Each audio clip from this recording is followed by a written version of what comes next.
His dad, Sandy, is watching from Puerto Rico. The defense for the Phillies, Pete Incaviglia will be the left fielder. Lenny Dykstra in center field. Jim Eisenreich, who had a big 3-run homer in Game 2, will be the right fielder. Dave Hollins at third base. And Kevin Stocker at shortstop. Mariano Duncan, even with the right-hander pitching, this is his 3rd straight start against right-handed pitching. He'll be at second. John Kruk at first base. Darren Dalton behind the plate. And Danny Jackson, one of his big wins in postseason play, and he has had several. He's 4-2 in postseason play. And Game 4 of the National League Championship Series, I think, was the turning point in that series. That evened the series at 2-2, and the Phillies won the last 2 games played against the Atlanta Braves. Even the series and turned the momentum back in favor of Philadelphia as they went on to beat Atlanta in 6. The umpires, Mark Johnson of the American League, calls the balls and strikes. He's working in his first World Series this year. Charlie Williams of the National League at first. The American League's Tim McClelland at second. Dana DeMuth at third base. Dave Phillips, the crew chief, along the left field line. And Paul Runge has the plays in right. Paul Molitor, the choice to play first base tonight. And as you heard Roberto Alomar say, it's quite possible that we'll see John Olerud at some point in the ball game. Very likely, according to Cito Gaston, what he had to say to Jim Gray, that Olerud will be back in there tomorrow night when Philadelphia has a right-handed starter scheduled. Game 1 won by the Blue Jays. Roberto Alomar's defense was the big story, and he had a 2-run double that helped lead Toronto to the 8-5 win. And Jim Eisenreich had a 3-run homer that capped a 5-run third. The Phillies jumped off to a 5-0 lead against Dave Stewart in Game 2 and won 6-4.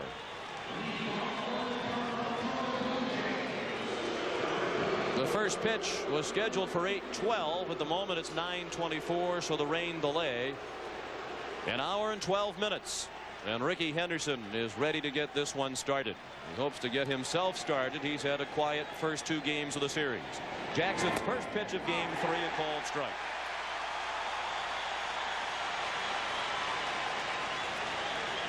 Rickey's 1 for 6 in the first 2 games. He singled off Curt Schilling in Game 1. He has walked leading off the first inning in each of the 2 ball games. That was the bottom of the first up in Toronto. And despite the rain, you look around, you can't find an empty seat at the vet. A crowd of 62,000 expected. And right across the street at the Spectrum, they have a crowd of 14,000 in the building to watch a Madonna concert. So they expect a mammoth traffic jam. Perhaps the rain will help in that regard. The game will end a little bit later and give the concert goers a chance to get home. The 0-2 is outside. Lenny Dykstra batting .375. He's been on base 6 times and has scored 3 runs. Rickey Henderson, a .167 average. He's been on base 3 times and he scored 1 run. And they have been exchanging barbs back and forth through the media. Henderson, in the opinion of many, the greatest leadoff hitter of all time. But Lenny Dykstra wanted to point out that this year he was the best leadoff hitter in baseball. They've had different variations of that conversation running all week. Base hit. So Henderson has his 2nd hit of the World Series, an opposite field single on a 2-2 pitch. Danny Jackson features a fastball away and a breaking ball inside to right-handers. He rarely comes inside with a fastball. This ball a good pitch, and it's punched to right by Henderson to lead off the ball game. Devon White 3 for 8 through the first 2 games, including a home run off Curt Schilling in Game 1. Henderson 0 for 1 in stolen base attempts in the World Series. Good sinking movement on the pitch from Jackson. 1 strike on White.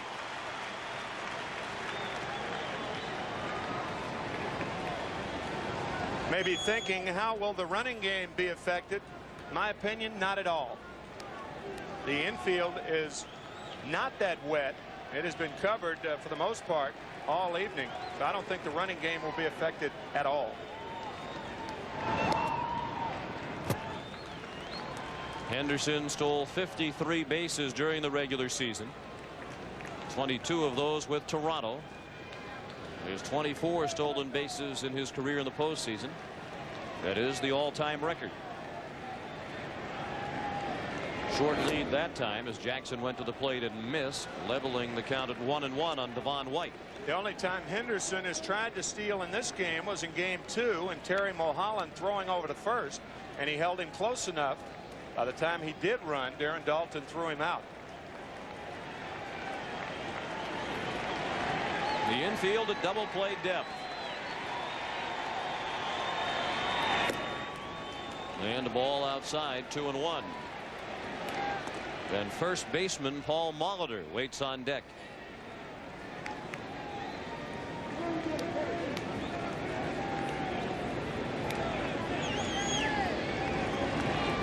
There were 2 Toronto newspapers yesterday that pleaded with Cito Gaston to put Rickey Henderson on the bench and play somebody else in left field due to his ineffectiveness not only in the first 2 games in this World Series, but he hit 120 in the league championship series against Chicago, and in the regular season after joining Toronto hit just 215. So he has not been very productive since joining the Blue Jays. But as Cito Gaston said before the game tonight, he's capable of turning it up a notch at any time, and he can control the flow of a ball game almost single-handedly. Devon White took ball 4, and the Blue Jays have the first 2 men on in the top of the first. And Darren Daulton goes to the mound to speak with Danny Jackson. Danny's 31 years old, from San Antonio, Texas. Went to high school in Colorado, attended the University of Oklahoma, and now makes his home in suburban Kansas City and Overland Park, Kansas. Paul Molitor, 3 for 7 over the first 2 games.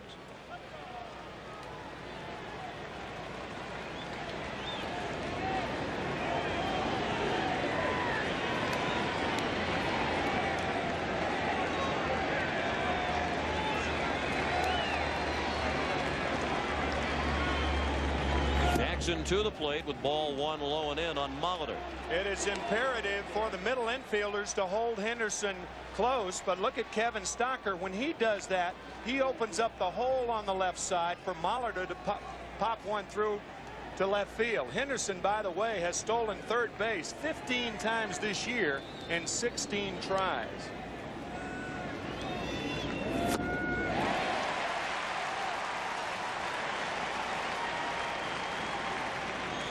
For the most part, Paul Molitor has been a DH the last 2 years. Well, he has played in the field during his career. Most of his action has been at third base. Most recently 2 games in 1990 at third, 23 games at first base this year.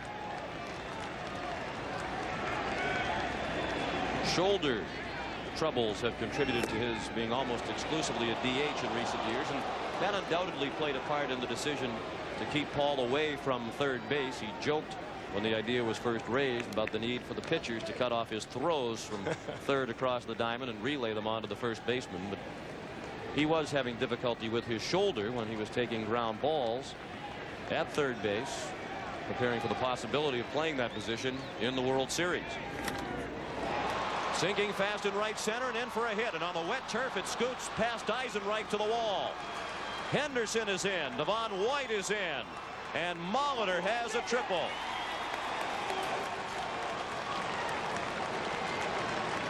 Which ought to diffuse any controversy about the decision rather quickly. I think Cito Gaston is hopeful that Paul Molitor can drive in more than he can let in. And so far on that side of the ledger, it's 2-0. Not only the Blue Jays, but the move to put Molitor in the ball game.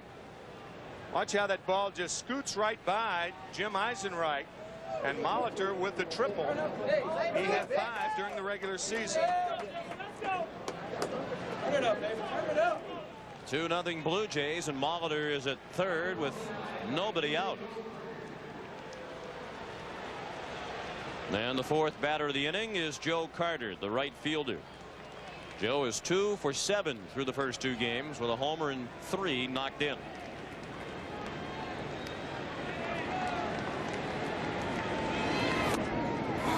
Strike one. The infield is back for Philadelphia.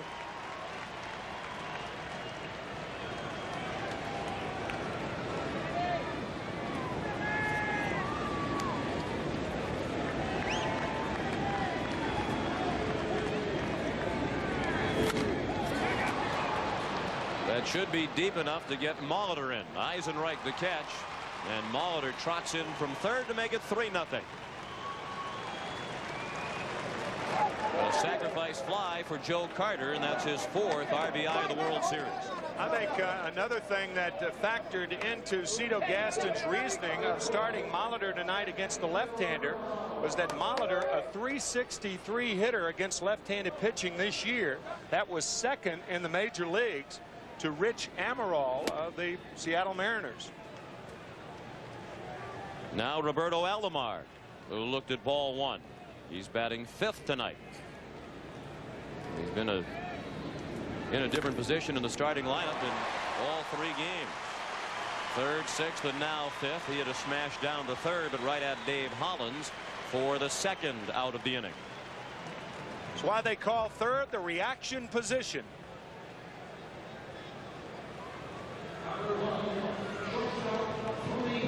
Especially when you play in close, watching for the bunt. The ball gets on top of you in a hurry.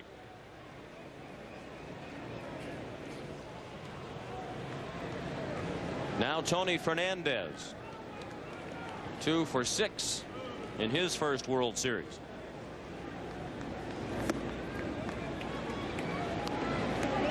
Well, Jim Gray asked a number of the participants about the effects or possible effects of the delay, and just about everybody shrugged it off. But you wonder if the waiting might have affected Danny Jackson as he prepared for the first. Eisenreich, a nice running catch on the warning track to end the inning. 3 runs for the Blue Jays in the first after a half inning. Toronto 3 and Philadelphia coming up. Pretty easy to see who my daughter takes after. I've got her funny laugh. And my talent for raising perfect kids. Fortunately for those perfect kids, I have your energy. Well, I did get you started on breakfast with grape nuts. Yeah, she's right. There's all this energy right there in the bowl. What's here on the box? Fat-free, natural energy source. But I told her you have to try it yourself to understand. After a few days, I realized with a good breakfast, I have all the stamina in the morning. And I like the taste. My grandkids are perfect. Good. You want them? Post Grape Nut cereal helps keep you going strong all morning long. Ohio, Texas, parts from 174 suppliers in 32 states. They all come together right here in Georgetown, Kentucky, in the Toyota Camry. Built by Americans at a plant recently given the J.D. Power and Associates Gold Plant Quality Award. With this kind of craftsmanship, all the pieces fit together beautifully. The 1994 Toyota Camry. After a while, it became a little too much to bear. So I headed to True Value and asked if there was anything I could do. Bob told me there was and gave me some very detailed instructions. I mean, you get used to the roller coaster, but the dripping faucet was really getting on my nerves.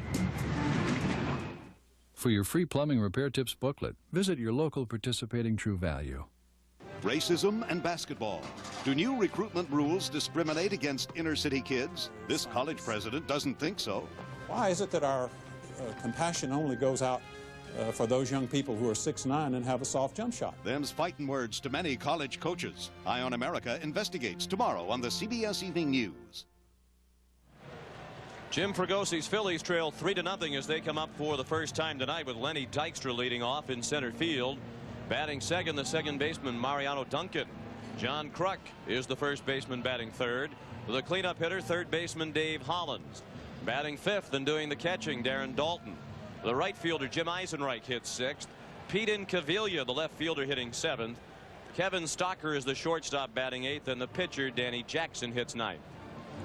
The defense for Toronto, Ricky Henderson playing at left field, Devon White the center fielder, and Joe Carter in right. Ed Sprague at third base, Tony Fernandez at shortstop, Roberto Alomar the second baseman, and Paul Molitor at first base, with Pat Borders behind the plate and Pat Hinkin on the mound. 19-9 this year. That was tied for second in wins in the American League. Here's a key point tonight. Left-handed batters collectively hit .285 against Hinkin this year, and the Phillies have 6 of them with which to deal tonight. The Toronto bullpen wants to watch Pat Hinkin's first ever World Series start, and as a result of the rain, they had to come out and clean off the windows. That's Mark Eichhorn doing the housekeeping. Looks like 7th Avenue and 36th Street in New York City.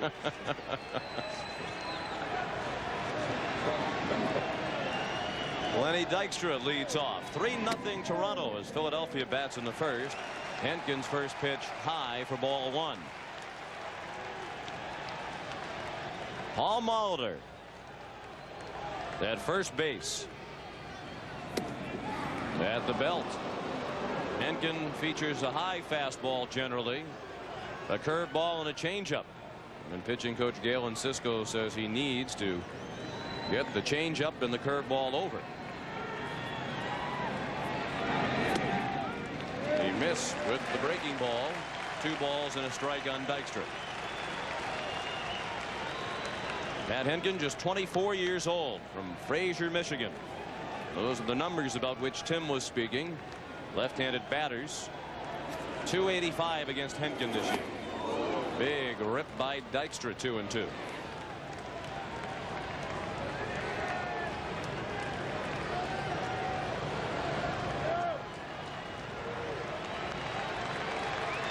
Hinkin was knocked around in his only start in the league championship series against Chicago. He allowed 6 runs on 9 hits in 3 innings. And there was some concern on the Blue Jays side about his lack of velocity late in the regular season and in that playoff start against Chicago. But Hinkin has had 11 days off prior to tonight's start. And he believes that the velocity will return with the time off. He's already had 1 fastball, registered 91 on our gun, and seemed to have plenty on that one for strike 3.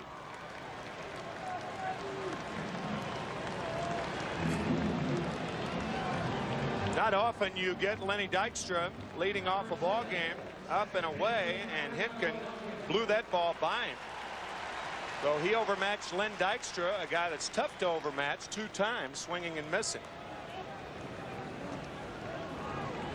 Now Mariano Duncan, who's been an offensive standout in the first 2 games for Philadelphia with 4 hits. He looked at strike 1.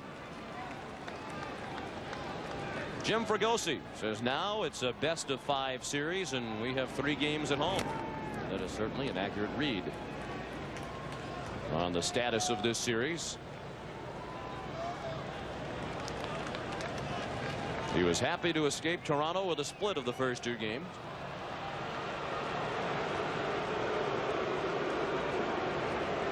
Duncan quickly in the hole, 0-2. And he laid off the breaking ball outside.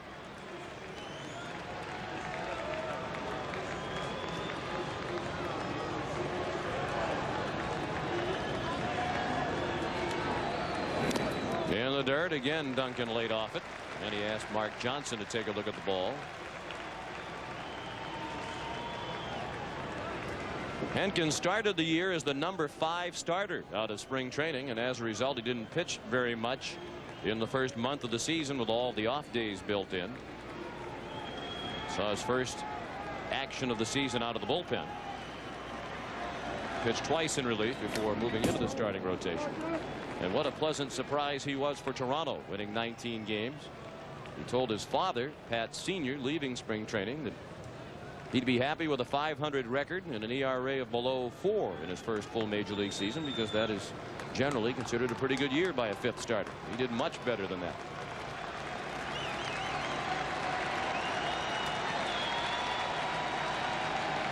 The 2-2 fastball fouled straight back.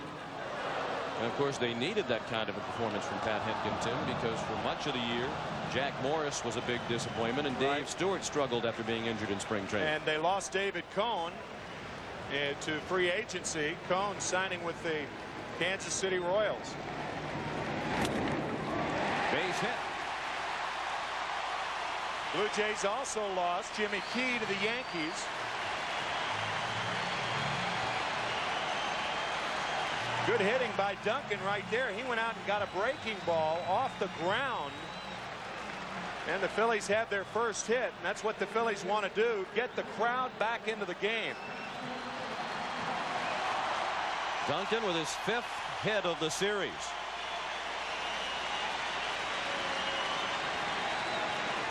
Which ties him for the series high with the man at the plate, John Kruk.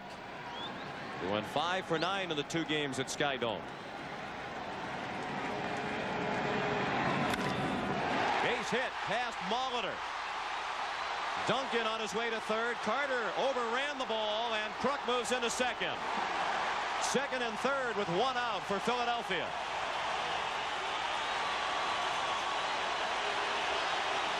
And when Paul Molitor was asked before the game tonight about playing first base, he said the toughest situation is when holding runners on with a left-handed hitter at the plate. You could see he was set. Would John Olerud have gotten to this ball? Possibly, because he's a left-handed thrower. The glove would be on the right hand. But Molitor has to dive for the ball. And again, we go back to that. Will Paul Molitor drive in more runs than he'll let in tonight? Now, I want to add that that was a very difficult play, and even a left-handed throwing first baseman would have had a tough time with that ball. It's a single for Kruk, and charge Joe Carter, the right fielder, with the game's first error, allowing Kruk to move to second.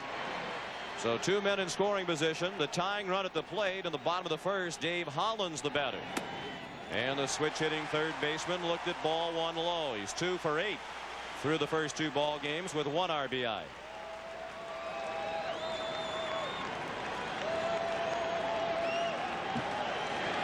The Blue Jays lead 3-0. Foul tipped into the mid of Borders.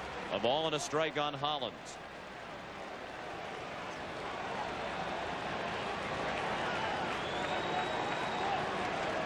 Duncan, the runner at third. He singled with 1 out. And took third on the single by John Kruk, who moved to second on the error by Carter. A pop-up, straight back and out of play. No chance for Borders.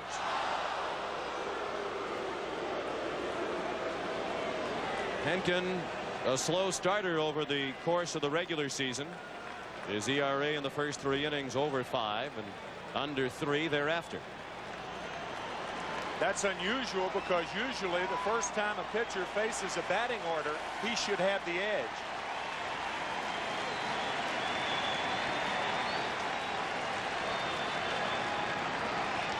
The 1-2 to Hollins. Strike 3. He tied him up with the high inside fastball for the second out of the inning. Both have come via the strikeout. See, often it is not necessarily the pitch, it's how you got there, and he got there with breaking balls and now blows the fastball by Hollins up and in. That's where the Blue Jays want to finish Hollins off.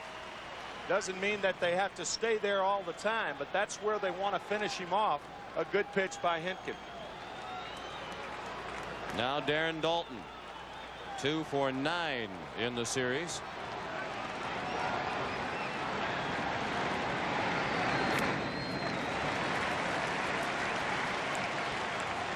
One and 0 the count on Dalton.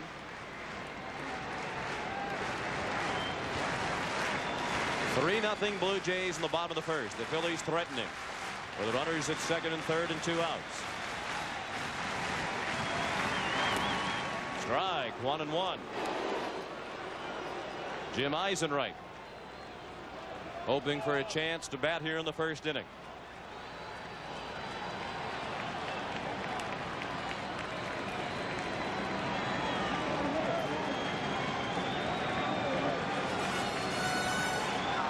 Dalton has been the Phillies' leading hitter versus right-handed pitchers in the postseason.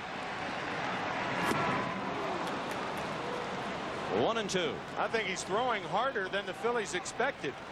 Lenny Dykstra striking out, waving at 2 pitches. Holland striking out, and now Dalton.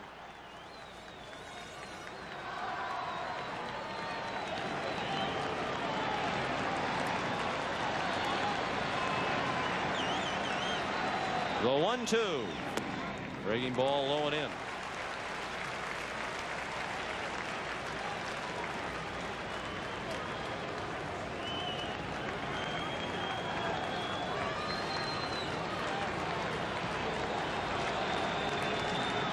Henkin trying to battle out of the first inning jam. And he's gone full with Dalton.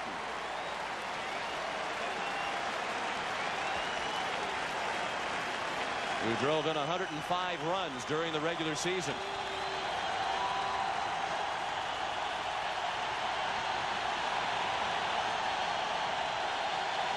And many of the fans on their feet.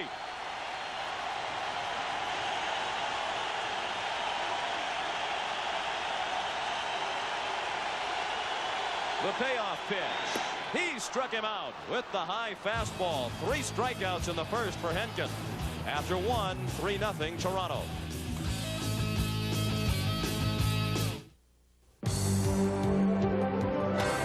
Toyota proudly presents All-Around Champions. When Derek May steps up to the plate, he usually delivers the big hit. When he's playing ball with physically challenged youngsters, he becomes the biggest hit of all. Although he's been in the majors only a few years, the love Derek shows these kids has made him a veteran when it comes to giving a helping hand. Toyota is pleased to salute all-around champion Derek May by contributing $1,000 to United Cerebral Palsy of Greater Chicago. It's been a benchmark of quality in America for over 25 years, but it isn't reserved for the privileged few. It has air conditioning, power windows and door locks, AM/FM cassette with 4 speakers, and much more. But it isn't an expensive luxury car. It's the Toyota Corolla Silver Anniversary Extra Value Package with savings of up to $700. The Toyota Corolla. You can't buy a more impressive car for less. Day 3, fresh flowers. You can't help but notice all the fresh flowers aboard this Royal Caribbean ship. Someone's always scrubbing or polishing something.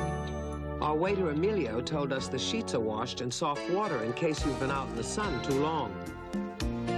Our ship sails south. I head north, upstairs to the health spa. You've got some Royal Caribbean coming. Hold on. I don't just overnight the package. Yeah, sure. Overnight it. Might as well overnight it. Overnight this. Overnight that. Overnight. Overnight. Sometimes overnight is overkill. So kick the habit with Priority Mail from the Postal Service. It's not overnight, but it's fast delivery, special handling, and 2 pounds is only $2.90. Morning. Thanks. When overnight is overdoing it, remember, we deliver for you. Call and we'll start today. October 27th. Head south with Glenn Fry and Ari Spears. Get a kiss, baby. South of Sunset. Paul Molitor is in the lineup tonight. John Olerud is not. Pat O'Brien spoke with the 2 of them. Yeah, you know, it's been a while since I've been out in the field. It's been over a month, so it'll be a little strange being back out there with the leather, but hopefully I won't bring the ejecto glove with me and I can hold on to the ball over there. Well, I think naturally you're disappointed just because you want to be in all the ball games you can. But, you know, I think we're got kind of a unique situation here. No DH at the National League ballpark, so somebody's going to have to sit down, and no matter who it is, they're going to be disappointed. So well, they call it a team sport, I guess. Yeah. Ed Sprague, the leadoff hitter. 1 for 8 in the first 2 games, and of course there was much speculation leading up to tonight's game that Sprague would take a seat and Molitor would play third. Out of play, 2 balls and 1 strike. The Blue Jays batting in the second with a 3-0 lead. They have Sprague, Borders, and Henkin. The bottom third of the order coming up against Danny Jackson, who allowed the first 3 Blue Jays to reach in the first inning. All 3 of them scored. Then he retired 3 in a row. We mentioned earlier Jackson's postseason success. It's his 3rd World Series team. with which he has started. Bounce to short to Kevin Stocker. 1 out. Jackson started with the 85 Royals and the 90 Reds, and now this year for the Phillies, only 2 other pitchers have started World Series games with 3 different teams. Bullet Joe Bush did it. Gotta like that, Bullet Joe Bush. That means he threw hard. Jack Morris did it most recently for the Blue Jays last year. Bullet Joe Bush, for the historians in the audience, played for the 1913 Athletics, the 1918 Red Sox, the last Red Sox World Championship team, and the 1922 Yankees. Jack Morris, of course, in '84 for the Tigers, '91 for the Twins, and last year with the Jays. And you had a look at Jack Morris, who hopes to be pitching for somebody next year. It probably will not be the Blue Jays. They have a buyout option of his contract. If they bring him back, they'd have to pay him $5 million, and that's highly unlikely. Pat Borders, the hitter. 2-1 the count. Borders 2 for 8 in the first 2 games at Skydome.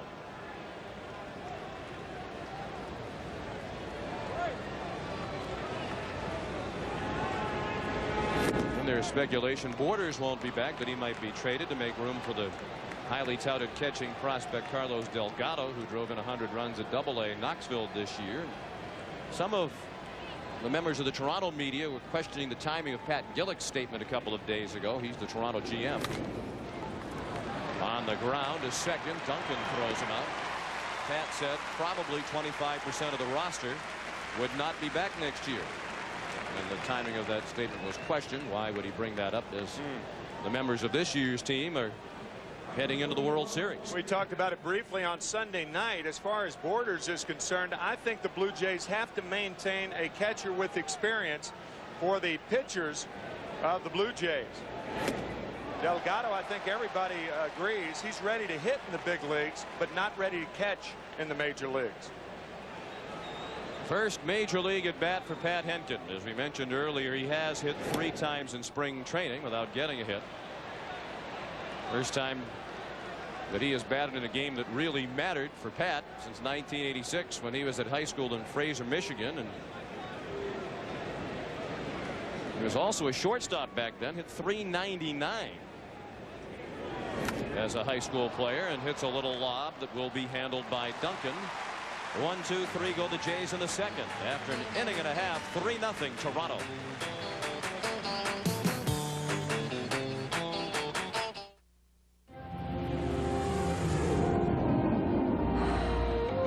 From the instant you begin until you're over the top, there are no words to describe it. But if you're lucky enough to try it, then you'll know what the others know. The Toyota 4x4. It's the closest thing to owning the mountain. Toyota trucks, you just gotta love them. There are so many people trying to figure so many ways to rip you off now that it's very hard by yourself to counter all these things. Citibank called one night at 7 o'clock. Apparently someone had bought 9 tickets to Vegas, gambled, and invited 9 of their best friends. That's why, you know, having somebody watch your back is good. Citibank realized that I'd not made those charges, and it got taken care of. It just makes you feel like you have an ally out there. Just a few of the many people who rely on the security of not just Visa, Citibank Visa. What are you thinking about out here? I don't know. I just don't think this perm looks natural. Perm? You think you've got problems? Take a look at these split ends. Men don't really talk about their hair. They just want it clean. Prel cleans gently without a lot of fancy ingredients. So till guys want more than nice, clean hair. That's it. I'm bringing in Fisher. He's got those nice highlights. There's Prel. We're just talking clean. You're unbelievable.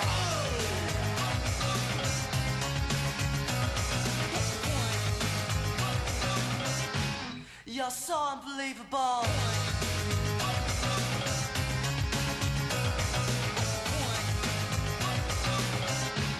You're unbelievable.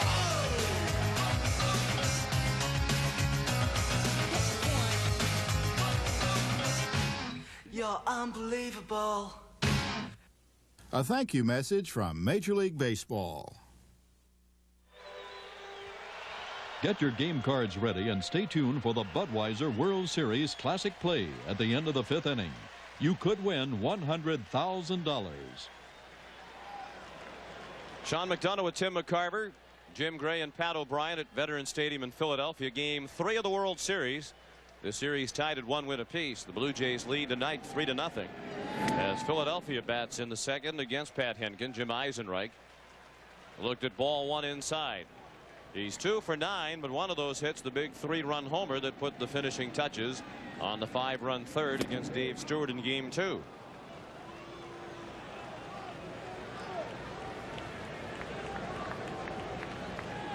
Henkin worked out of a jam in the first inning. When the Phillies got runners at second and third with 1 out, he struck out Hollins and Dalton to end the inning. Fernandez gets Eisenreich by a running step.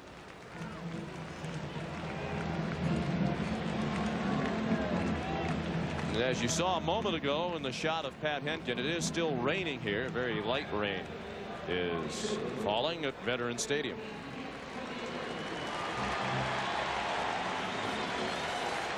Pete Incaviglia in there tonight against the right-handed starter. Getting his second start in the series. He started game 2 against Dave Stewart. Bill Thompson struggled down the stretch and in the postseason with the bat. So Incaviglia gets the call against right-handed pitching.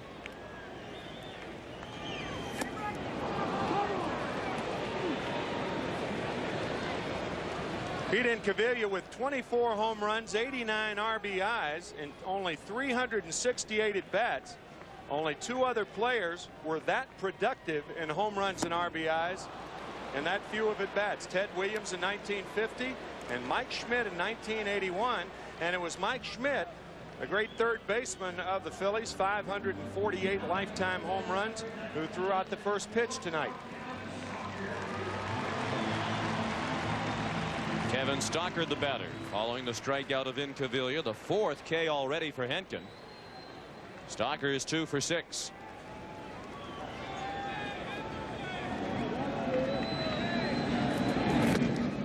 He turned the bunt and had to go spinning out of the way as Henkin missed inside with a fastball.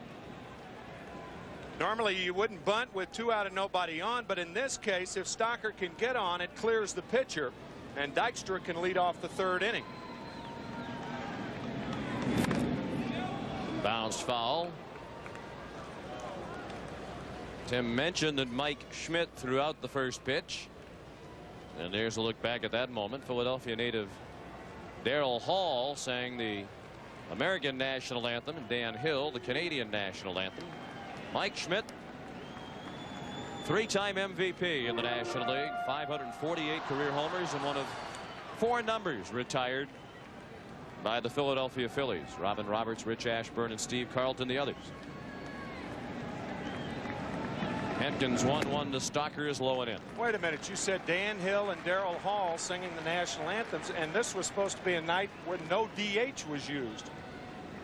Dan Hill, Darrell Hall. There he is right there. There is a DH in the stadium. One of 2 DHs used tonight. Alomar throws him out.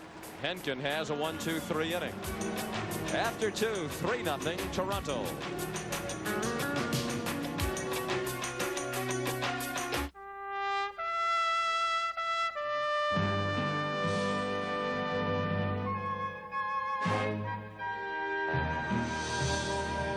Cellular One has set up state-of-the-art cellular service that reaches clear across America.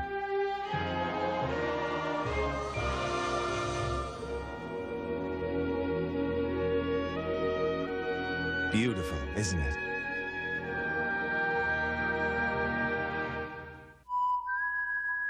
Besides being an educator, Jim Elkins is a collector of antiques and an occasional Montana trout. Having owned a dozen Toyota cars, Jim naturally made the T100 his first Toyota truck. Your typical big truck owner? No. But then the T100 is not your typical truck. Observe the Detroit Free Press. The cabin reminds one of the Toyota Camry in equipment and comfort. The Toyota T100 puts you in a whole new class. Start saving $300 a month when you're 23, and you could retire a millionaire. Start at 30, and you might reach 600,000. At 40, about 200,000. Which is why you need Prudential's Financial Assessment Program.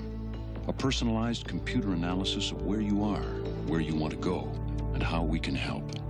Because nobody plans to fail. They just failed to plan. Call Prudential Insurance now. Bob is back. Bob is back. He's back.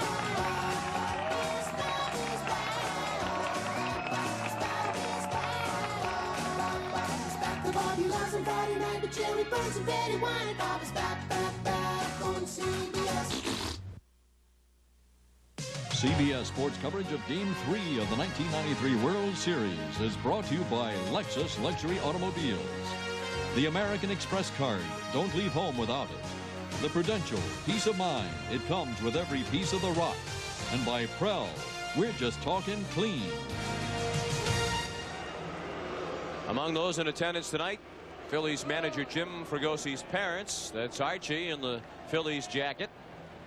And Jim's mother, Margaret, in the background. As we mentioned during Game 2, Archie at age 80 is still the third base coach for Galley's Bakery softball team in South San Francisco, and is one of the all-time great second guessers of managers, according to his son Jim.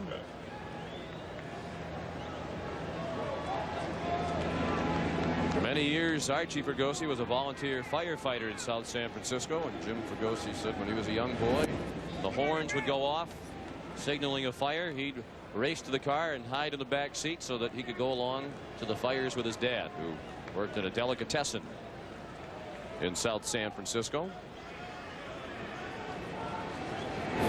These days, Jim Fragosi's living in a hotel right across the street from Veterans Stadium. He lived in a hotel the entire year.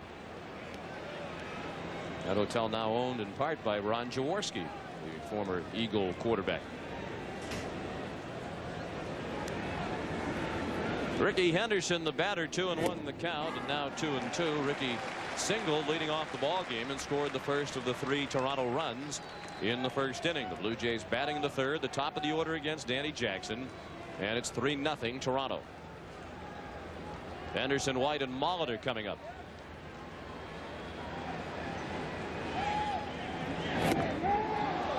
Just inside.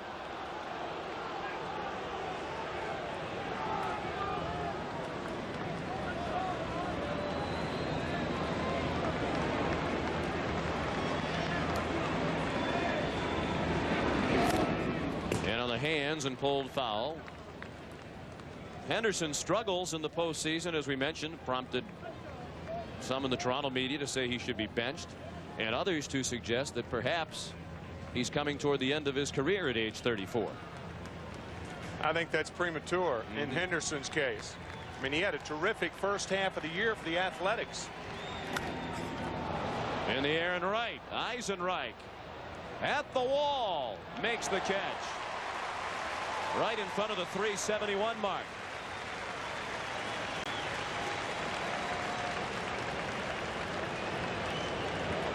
Henderson maintains that his struggles are a product of his injury, particularly the one to his right hand.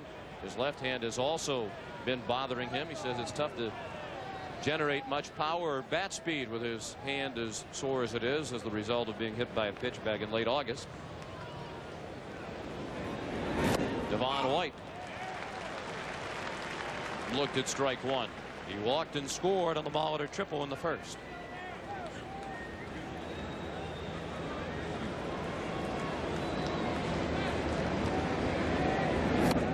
Up and in.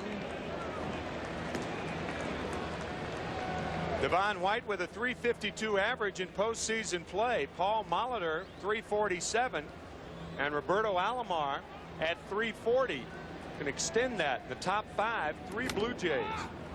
A pop-up in the direction of Duncan.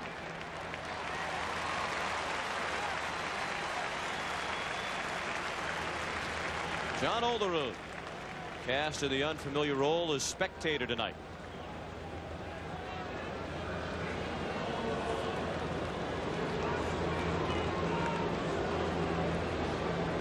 Paul Molitor.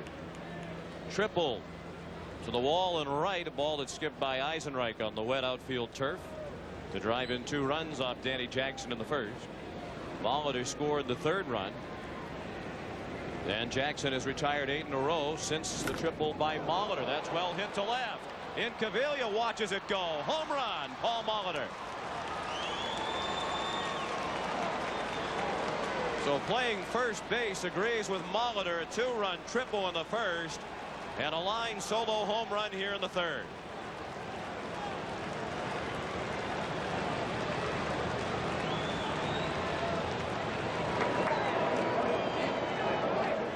Gene Tennis, the hitting instructor of the Blue Jays, says that Molitor's hips explode on the ball. And you could see right there, Paul Wainer, Little Poison, used to say you have to belly button the ball.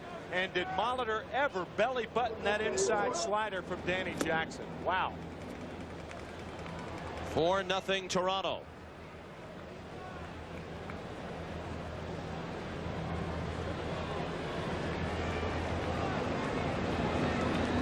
That's just the 2nd postseason home run allowed by Danny Jackson. The other one was hit by Jose Canseco in Game 2 of the 1990 World Series. The 1-1 to Carter. Bounced past Jackson and through the middle, a base hit.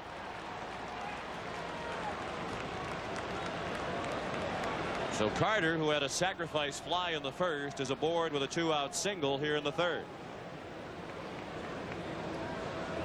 Though Joe Carter joins the hit parade. That is hit number 4 for the Blue Jays. And Paul Molitor, by the way, has half of the cycle, the 2 toughest hits to get in the cycle, the triple and the home run. And he should get up at least another 2 times, possibly 3. Alomar fouled out of play, straight back. Alomar, one of 3 switch hitting starters for the Blue Jays, and all 3 of them hit better from the left side. White, Alomar, and Fernandez batting from their weaker side tonight.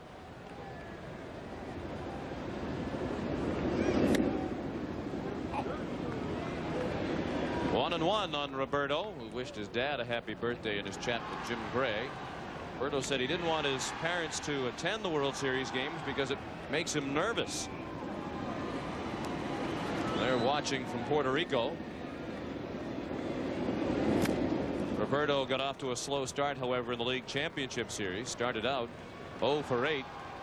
So he put out the call for his parents, paid to fly them from Puerto Rico to Chicago. Wound up going 6 for 11.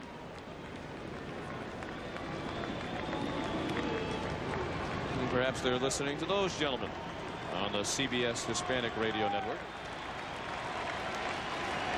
Carter runs, and Alomar sent one back to the screen again. Still 1-2 on Roberto. Carter had 8 stolen bases during the season, and I think Cito Gaston relaying the signs to Nick Leyva, the 3rd base coach, and because it's a good running situation. 1 ball, 2 strikes, 2 outs, especially with a big lead.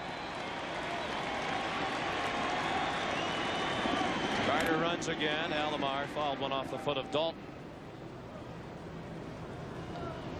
The reason that 0-2 and 1-2 counts are good to run on, especially with 2 outs and you have a lead, is that a pitcher has a tendency to waste a pitch in a situation like that, to throw the slider down and in, and the catcher often has to throw from a short hop. Very difficult to handle. And Jackson throws over this time.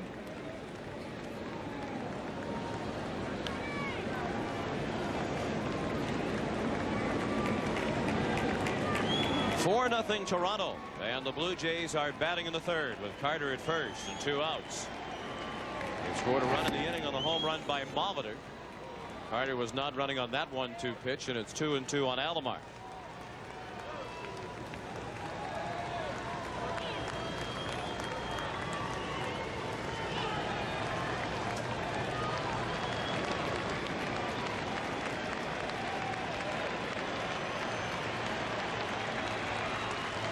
Carter is not running. Alomar, base hit through the hole on the left side. Carter to second. So all of this has happened with 2 outs for the Blue Jays. The home run by Molitor, and now back-to-back singles by Carter and Alomar. Everything happened with no outs in the first and with 2 outs here. And Johnny Padres goes to the mound. The 61-year-old pitching coach involved in the World Series for the first time since 1963. Back in 1955, he was the MVP of the World Series, leading Brooklyn to its only World Championship. Beat Brooklyn 2-0 in Game 7. Jim Fregosi saying before the game that he's received a lot of nice letters from a lot of people in baseball. Buzzy Bavesi, the general managers of the Dodgers and Angels and Padres, sent him a letter talking about Padres. That was the San Diego Padres as opposed to Johnny Padres. He said he was the money pitcher of his era. That the Dodgers had a lot of great pitchers. Sandy Koufax, Don Newcomb, Don Drysdale. But the guy to give the ball to when the show was on the line was that left-hander right there, Johnny Padres.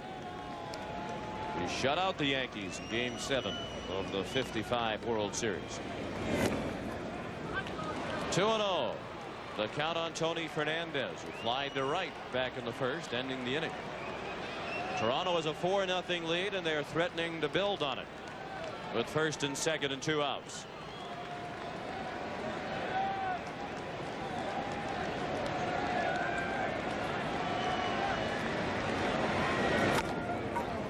Chopped slowly to the right side. A tough play.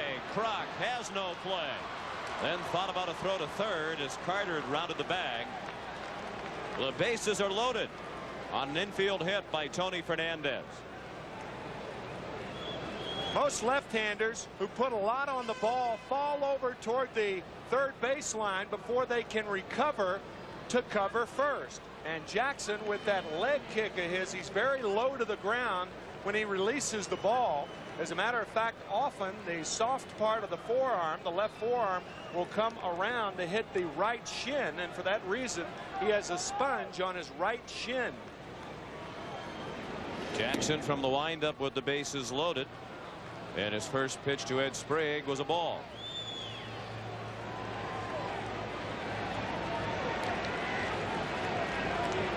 Jackson had some tingling in his fingers back in 1988, and the reason was he was hitting that left forearm on his shin, and since that time he has been wearing that sponge.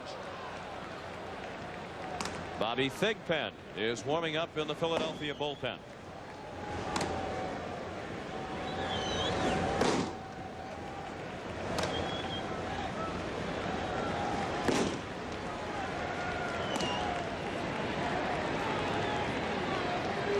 The 1-1.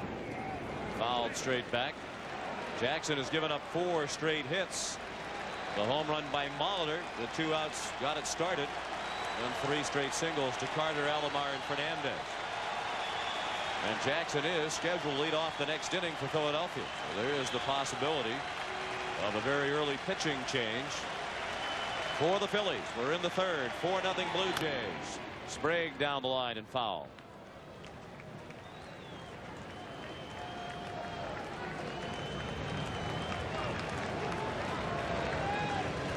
Sprague is still in search of his first hit against left-handed pitching in this postseason.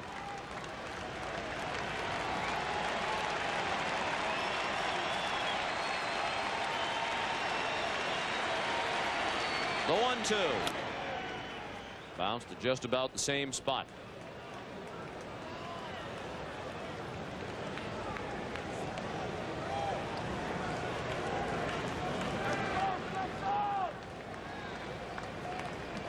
Certainly seems as though the rain delay and the early scoring by Toronto has combined to take the crowd out of the ballgame.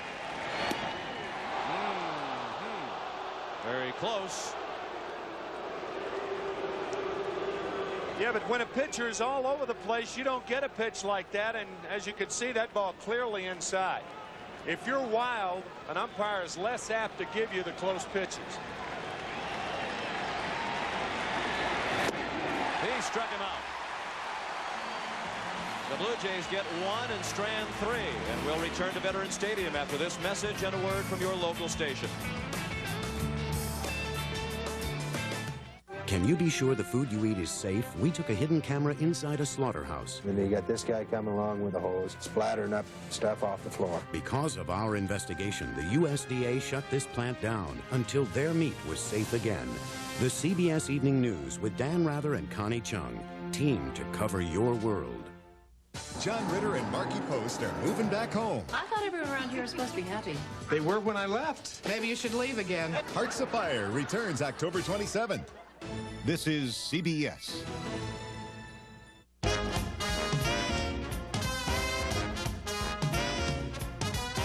Get a rugged Mazda Navajo, an all-new Mazda truck, or a Mazda MPV. All with a basic warranty unsurpassed in their class. And if you're in the mood for value, the time to see your Mazda dealer is now. We make the exceptional affordable. Mazda. It just feels right. Ben Franklin, please. It's his agent. Benji, baby. Of course I got your message. I can't afford to miss messages, especially yours. You're my #1 client, Ben. George, sit. Yeah, that's why I have answer call here at the house, Ben. Yeah, I get my messages through the phone. It even takes them while I'm on the phone. You should get answer call, too. Trust me, Ben. Who got your picture on the $100 bill? George, love you. Call 1-800-426-2017 and save on the service connection. The 94 Ford F-150 is now at your Quality Plus Ford dealer. No other truck is built for tough. Not only is the F-150 America's tough full-size truck, now it's America's safe truck, too, with the driver's side airbag standard. Plus, every 94 F-150 has Preferred Care, the 24-hour roadside assistance program.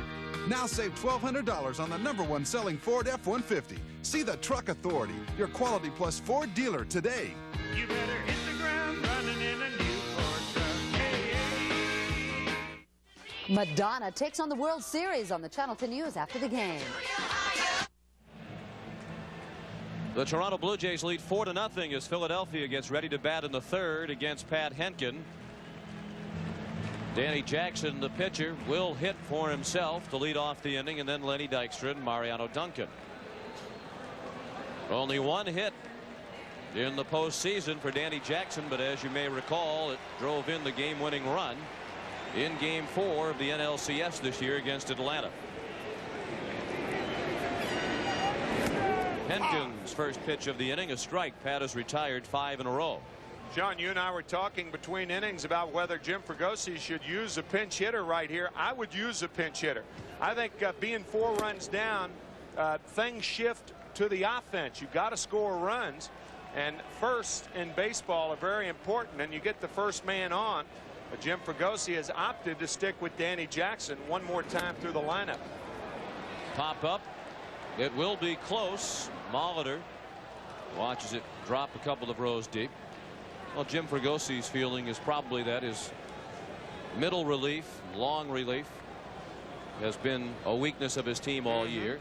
It's only the third inning, and he does have the highest scoring team in the National League, capable of putting up runs in bunches. He probably just wants to stay away from that middle relief if he can. Phillies with 877 runs scored, the most in the National League.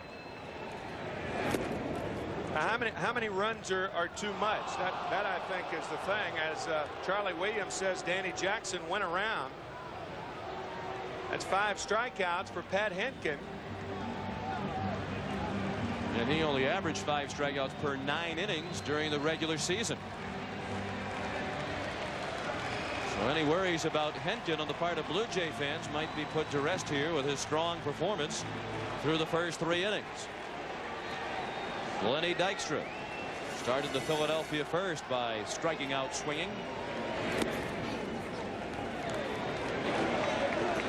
The ball 1 on Dykstra.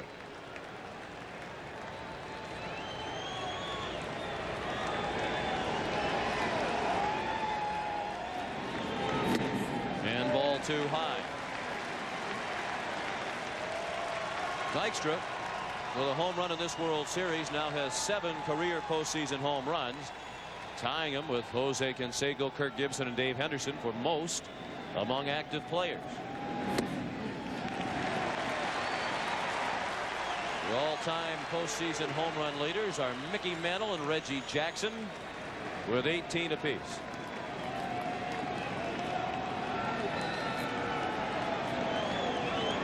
Of course, Mickey Mantle got all of his home runs in World Series play. He did not have the benefit of League Championship Series when he played.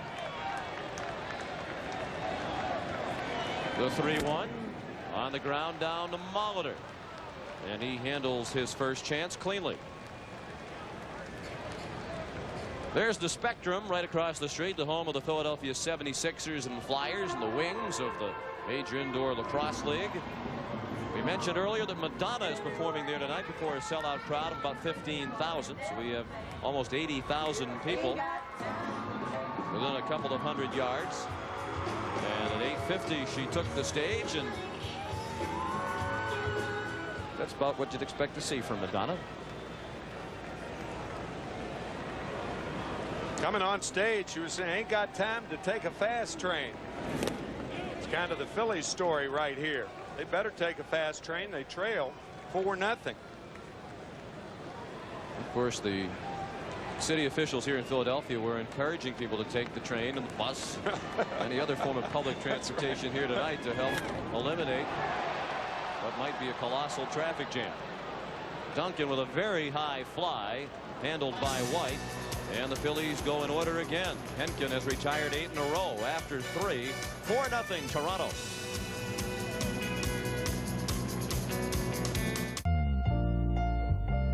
Over 2 million vacationers visited historic Philadelphia last year. Not one of them, however, was a Lexus engineer. Why? Let's just say they were busy.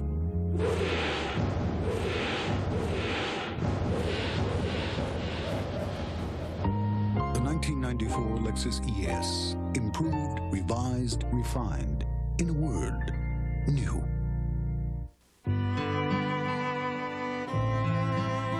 Hunger in the United States is at a record level. The best estimates are that there's 30 million people that are hungry in this country. There are many, many infants and young children who suffer from malnutrition. There's just no excuse for that kind of tragedy. What Share Strength does is we get resources to communities so that they can feed more people more effectively. It's going to take a lot to solve hunger in this country. We're grateful for American Express card members' support in helping to provide a meal every time they use the card. Now till December 31st, use the American Express card to help feed millions of people. The charge against hunger is a battle that we can win. This is hydroplaning in less than an inch of water, and they're being pulled by Goodyear all-season AquaTread radials. AquaTread's deep groove design channels water away as you drive for outstanding traction. Hydroplaning, AquaTreading. Think about it.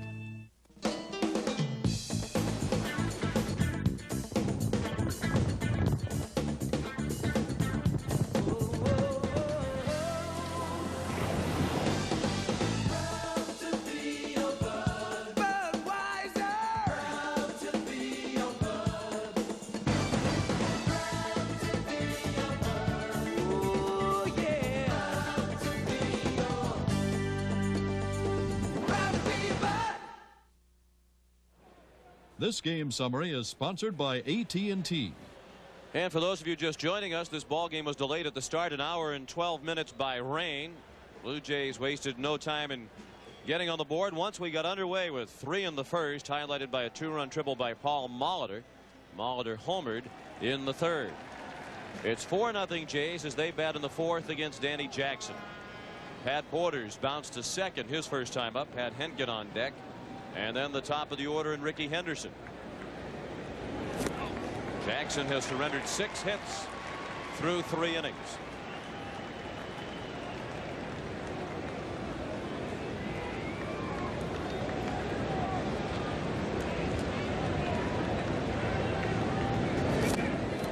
A ball and 2 strikes.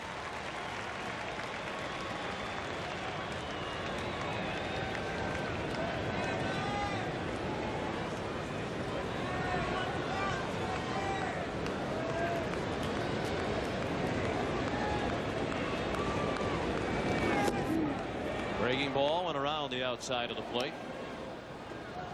2-2 on Borders. Danny Jackson was at center stage of the Phillies celebration after they clinched the NLCS in Game 6 against Atlanta. He performed his pump-up routine in the middle of the field, but he ripped his shirt off and posed like Hans and Franz. And his teammates were imploring him to do that. His wife Jody was appalled that he did it. Very high to medium depth left field in Cavilla. Of course, Jackson's antics designed to entertain the fans, and that is certainly the game plan of the Philly Fanatic. In honor of the Fanatic, we have given him his own camera, the Fanatic Cam, and our cameraman Kim Elston was ready for the abuse from the Fanatic tonight. Joe Carter said the reason he was looking forward to the series coming back to Philadelphia was so that he could see the Fanatic again. That would make him a fanatic, I guess. Joe seeing the Fanatic when he spent that year in San Diego. Most of Carter's years, however, have been spent in the American League.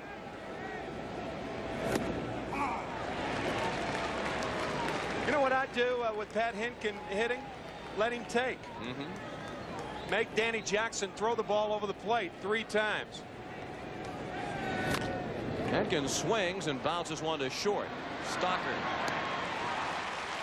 2 down. We suggested that to Cito Gaston before the game, and Cito said, not a bad idea. An 0-2 take sign. No balls, 2 strikes, flash your take. Well, obviously, Cito believes, as do many, that the American League team is at a great disadvantage in this situation. They build their team based on playing with the DH all year. And now in the World Series in the National League Park, the DH is not employed. So you have to remove somebody like Olerud, who's been a huge part of the team's success to get them to the World Series. It's almost as unfair for the National League team, however, because they've built their bench around National League style of play, and they go up there and have to use a designated hitter like Ricky Jordan. He's not used to it. He did have a couple of hits. Probably a little bit more disadvantageous for the American League club, but not much. As Jim Fregosi says, we have to play 4 games in this series under their rules, meaning the American League rules, while the Blue Jays only have to play 3 without the DH. But let's hope whoever the new commissioner is, perhaps years from now, that he or she will settle this issue once and for all. You're saying the commissioner was not going to be chosen years from now? Well, they said it would be a couple of time. months, and it's been more than a year, and there's no evidence to suggest that we're going to see one anytime soon. Fly ball to left. In Cavilla near the line makes the catch in fair territory. You might be right. On to the bottom of the 4th, 4-0 Blue Jays.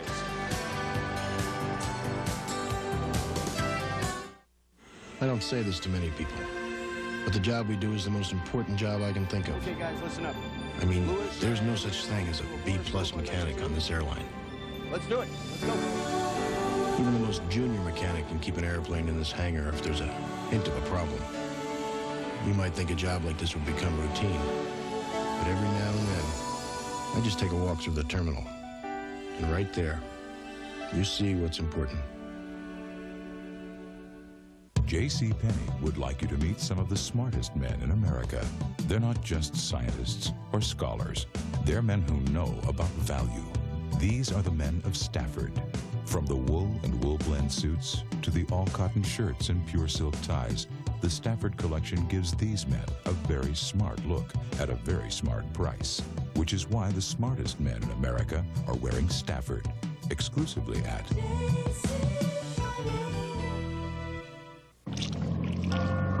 Over 1.5 million vacationers toured the canals of Venice last year.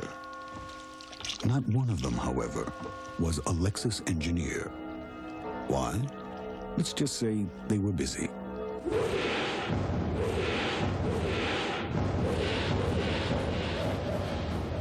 The 1994 Lexus ES, improved, revised, refined. In a word, new. Broncos, Cherokees, Pathfinders, any pickup or 4x4, on-road or off. Introducing the tough new LTX Light Truck Series from Michelin. Love this place!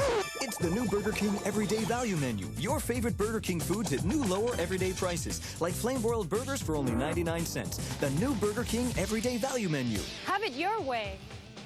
Sunday on CBS, the Cardinals face Steve Young and the Niners, or the Falcons battle the Saints. Whoop, there it is. I'm a big fan.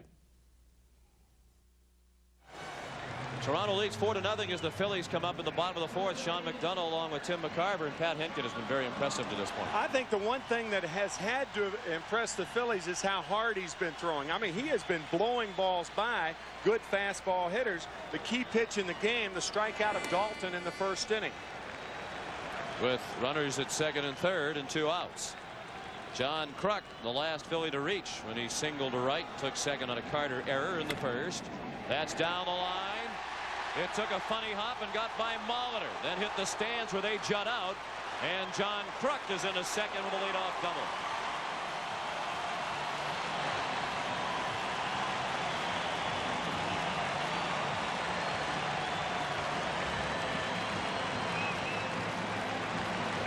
Kruk testing Molitor, but watch how the ball comes up on Molitor. It wasn't as bad a hop from the replay as it was with the naked eye, but right there, the hop coming up, Molitor sliding over, it went over his glove, and Kruk leads off the fourth with a double for the Phillies. His 7th hit of the World Series. He is 2 of the 3 Philadelphia hits tonight. Dave Holland struck out with runners at second and third and 1 out in the first inning. 1 of 5 strikeouts for Henkin.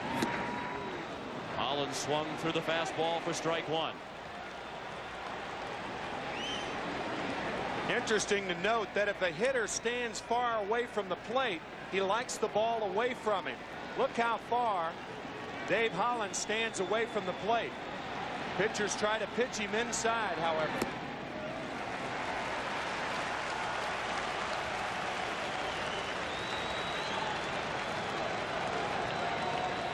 If you're on top of the plate, your hands have to be very quick, so you know you can get around on the fastball inside. If you're away from the plate, you'll like the ball away.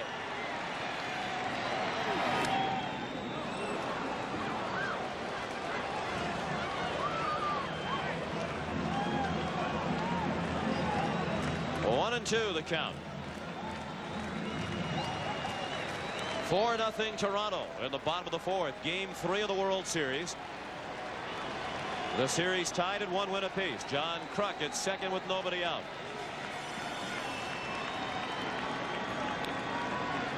Pat Henkin, who had a couple of chances to win his 20th in the late season, but failed to get it done. Here's 1-2, breaking ball that just missed, a little bit low and in.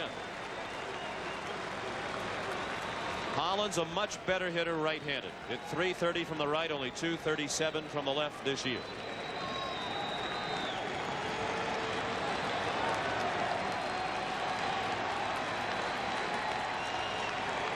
The 2-2 up and away, and the count is full with Darren Dalton on deck.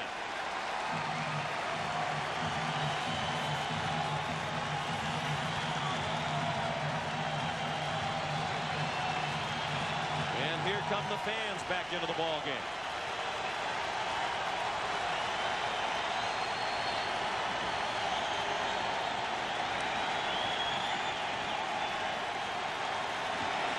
The 3-2 pitch.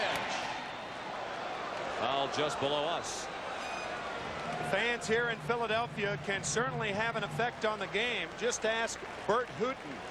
Back in Game 3, October 7th, 1977, Bert Hooton said that the fans in Philadelphia were the reason that he was so wild and had to be lifted. The Dodgers end up winning the game, but it was the fans that knocked Hooton out that night. Ball 4.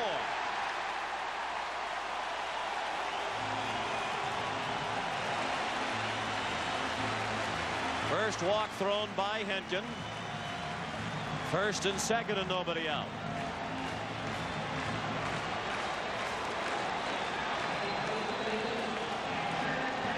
Kruk, the runner at second. Hollins at first.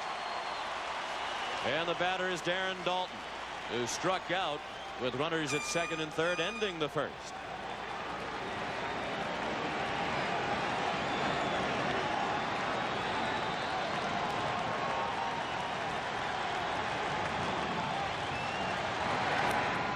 Big swing and a foul to the backstop.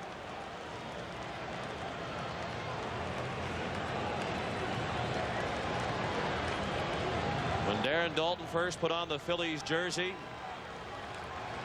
guys like Mike Schmidt, Steve Carlton, Pete Rose were his teammates. That's how long he's been with Philadelphia, how long he waited to get to postseason. He skies it very high in shallow right center. Alomar, with the infield fly rule in effect, put it away for the first out of the inning.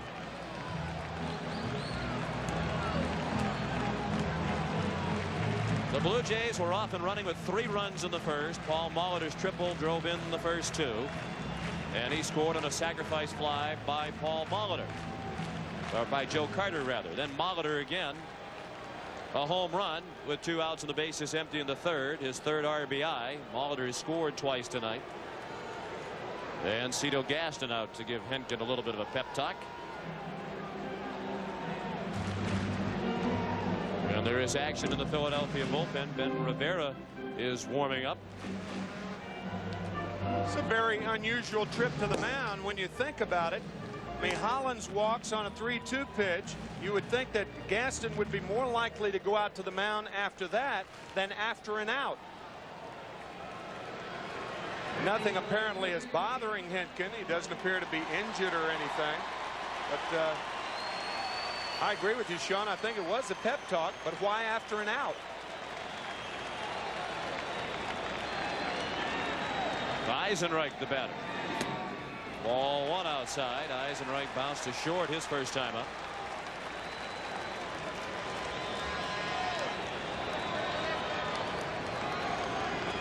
Four nothing Blue Jays in the home half of the 4th. Eisenreich, a big hack. 1-1.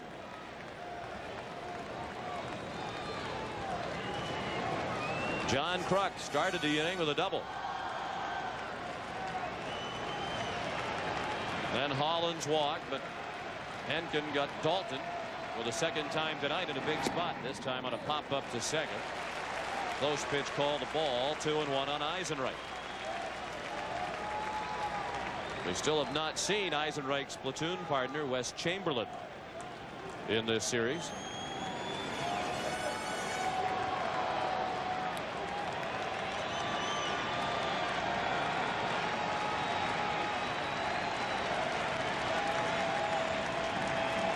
The 2-1. Well hit to left. Henderson on the run makes the catch. And the runners return. Kruk to second. And Hollins to first. Eisenreich hit it well to the opposite field, but Henderson didn't have far to run to get it.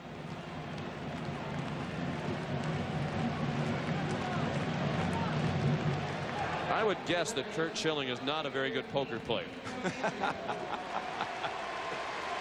Not a good poker face, huh? No.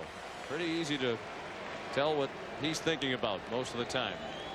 He couldn't bear to watch the final outs of Game 2, and Mitch Williams took the mound. The memorable pictures of Schilling with the towel pulled over his head. That's been a familiar pose for Curt in the postseason. Pete Incaviglia, the batter. He looked at ball 1. Phillies squandered one opportunity in the first inning to get at least one. They had runners on at second and third and 1 out and failed to score. And in this inning, first and second, nobody out.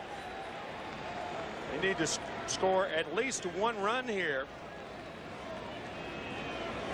Make this a profitable half inning. And Incaviglia did not have a good at bat against Henkin his first time up. He struck out swinging. 1-1 the count. This is Game 3. Games 4 and 5 will be here at the Vet. Tomorrow night we're on the air at 8 Eastern time with the first pitch at 8:12. Todd Stottlemyre will get the start for the Blue Jays, and Tommy Green for Philadelphia. Each will be making his first appearance. Fly ball to center, not deep. Devon White makes the catch, and Henkin gets out of another jam. We've played 4 in Philadelphia, 4-0 Toronto.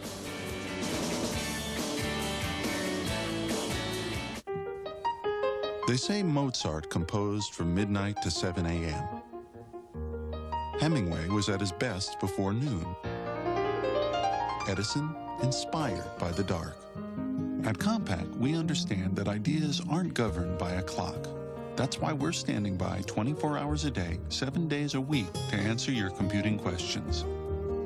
Galileo, definitely a night person. The 24-hour helpline from Compaq.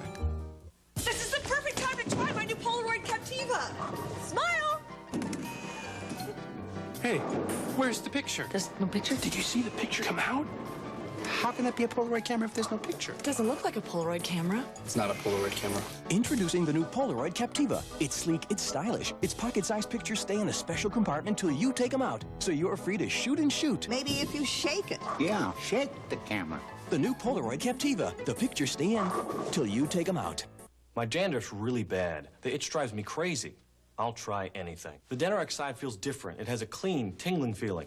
Nothing with Head & Shoulders. Both Denorex and Head & Shoulders have effective dandruff medicine, but Denorex goes a step further with something extra that tingles to give your scalp a fresh, invigorating feeling. That tingle is why I started using Denorex. Try Denorex with conditioners, the serious dandruff shampoo. No more flakes, no more itch. My dandruff's history.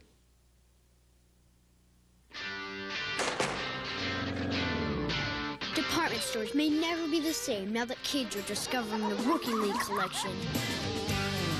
It's Major League Kids clothes, built to stand up to the way kids play.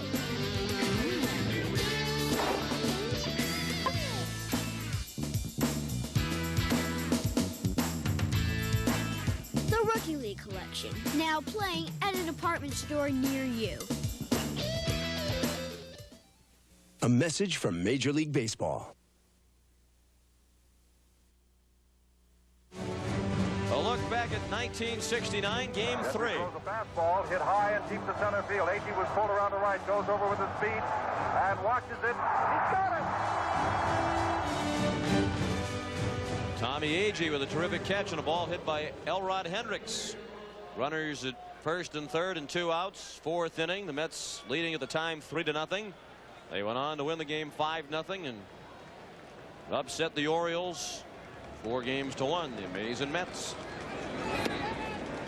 Tommy Agee, the hardest slider that I ever ran into. Twice he slid so hard he stuck in my shin guards.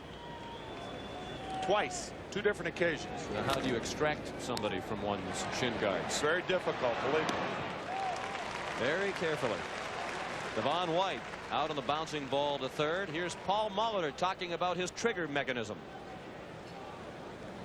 And, you know, you make adjustments as you get older. And for me, the less movement, the longer I can see the ball, the more selective I can be. It helps me to use the whole field also. I do have a slight trigger. You'll see that my hands get the bat moved a little bit backwards before I come forward.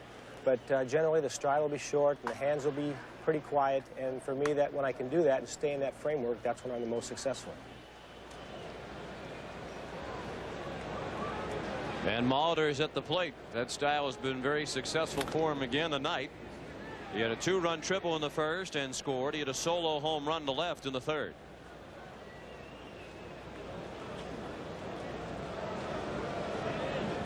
When a hitter talks about a trigger mechanism, to what is he referring? Usually you have to bring the hands back to get power forward. And baseball players marvel at Molitor because he brings his hands back ever so slightly, but as we said earlier, he explodes the hips through the ball. So it's almost like hitting without a trigger mechanism. You go back for power, and then you extend the arms. Obviously, you can't go back too far because the ball will be on top of you then if it's a fastball. He is short and quick. 2 of the elements of hitting is to wait and have quick hands, and he does it beautifully.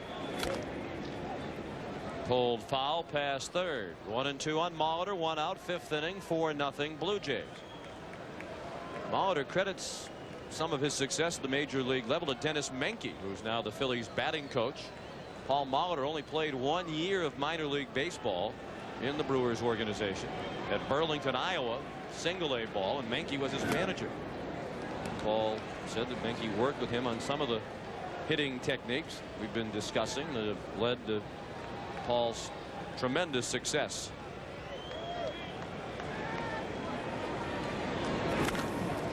Down to third, bluffed nicely by Hollins. And Menke told a nice story about Paul Molitor. We'll tell you about in a moment. But first, Tim, let's analyze that swing. Well, watch the hips explode through the ball, and watch how ever so slightly he takes the hands back. Very little trigger with the hands, and watch the hips explode.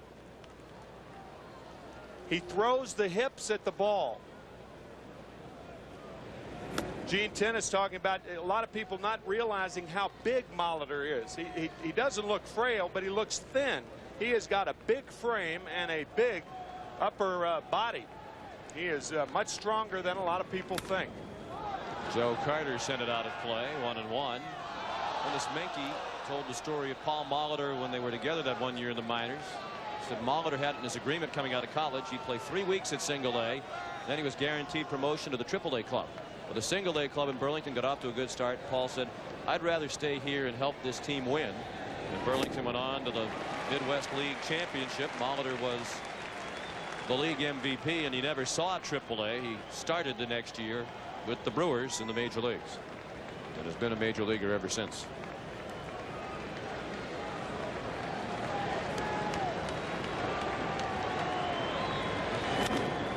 Well hit down the left field line. Incaviglia running hard.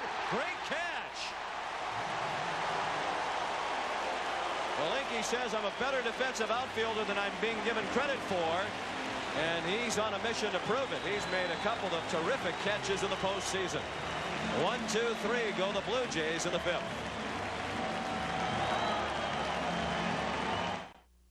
From Gillette comes a revolutionary form of antiperspirant protection. Gillette Clear Gel Antiperspirant. Because it's a clear, clean, powerful gel, it goes on smoothly with no white residue to form an invisible barrier of protection. All-day protection against both wetness and odor. Gillette Clear Gel Antiperspirant. One of the advanced deodorants and antiperspirants in the Gillette series. They say good pitching beats good hitting any day. The Achieva Special Edition by Oldsmobile. Check out this slow curve. How about a backdoor slider? Here comes one all loaded up.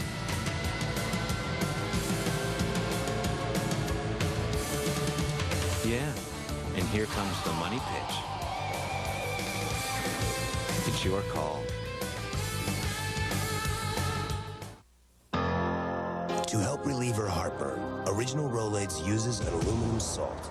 But his antacid is Tums, and Tums has calcium. Something my body needs anyway. I like that. Tums. When ashes turn to ashes. Return to a place Dust returns to dust. where a legend was born. And a new legend Can never trust. will soon begin. This is the last great adventure. Had an idea. Run some Mustangs up to Montana. Theirs was the last great ride.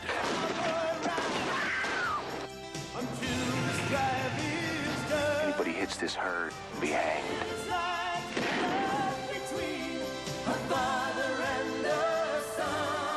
Academy Award winners John Boyd and Louis Gossett Jr., Emmy winner Barbara Hershey, William Peterson, Oliver Reed, and Rick Schroeder as Newt had an all-star cast. I saw you gun a man in cold blood. With Reese Witherspoon, Nia Peoples, and Dennis Haysbert. Ain't over yet, Ranger. Beginning Sunday, November 14th, return to Lonesome Dove. Halfway through game 3, the Toronto Blue Jays lead 4-0. Pat Henkin scheduled to face Kevin Stocker, Danny Jackson, and Lenny Dykstra. But Wes Chamberlain has moved in the on-deck circle to bat for Jackson as Stocker looked at ball one.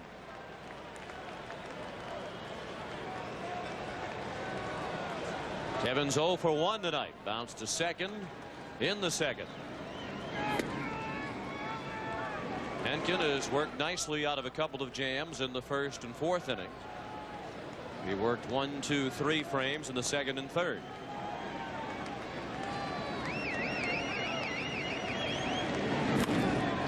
To right field, top spin, base hit. That's the fourth hit for Philadelphia. Third in the World Series for Kevin Stocker. And it's the second time in as many innings that the Phillies have had the first man on. John Kruk doubled to open the fourth inning, and then Dave Hollins walked. Kevin Stocker with his third hit of the series. He's now 3 for 8.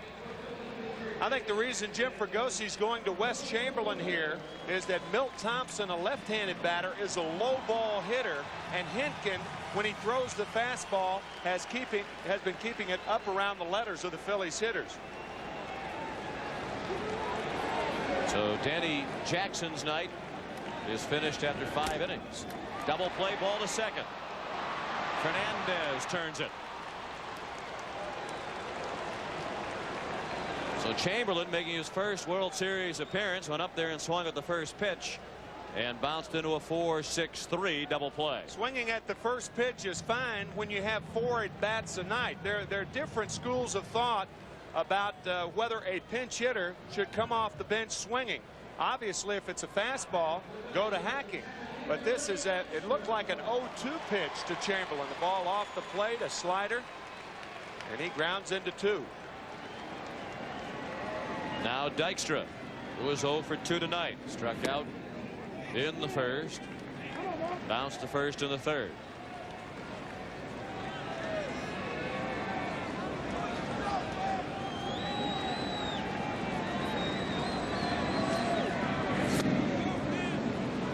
One and one on Dykstra. And among those in attendance tonight, Norristown, Pennsylvania native Tommy Lasorda talking to Ed Lynch, former pitcher, now an assistant to Joe McIlvaine of the New York Mets.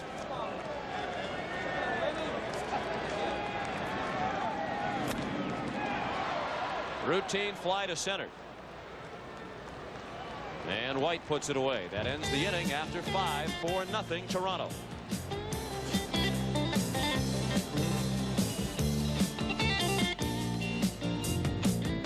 Still going. Nothing outlasts the Energizer battery. It keeps... Gentlemen, this pink fuzzy bunny is killing us. The future of Supervolt batteries looks bleak.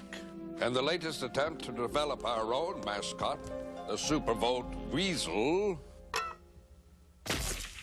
has fallen dreadfully short. To survive, we need to neutralize the Energizer bunny. But how? His battery. We get his battery, no more Energizer bunny. And I'm in the process of finding individuals who can, how shall I say, assist us.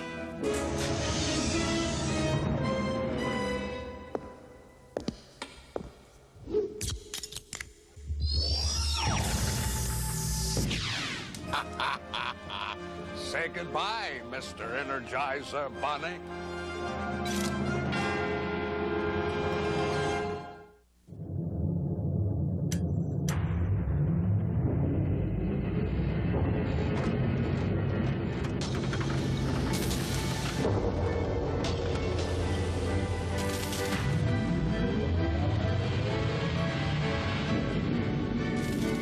Introducing the all-new GMC Sonoma.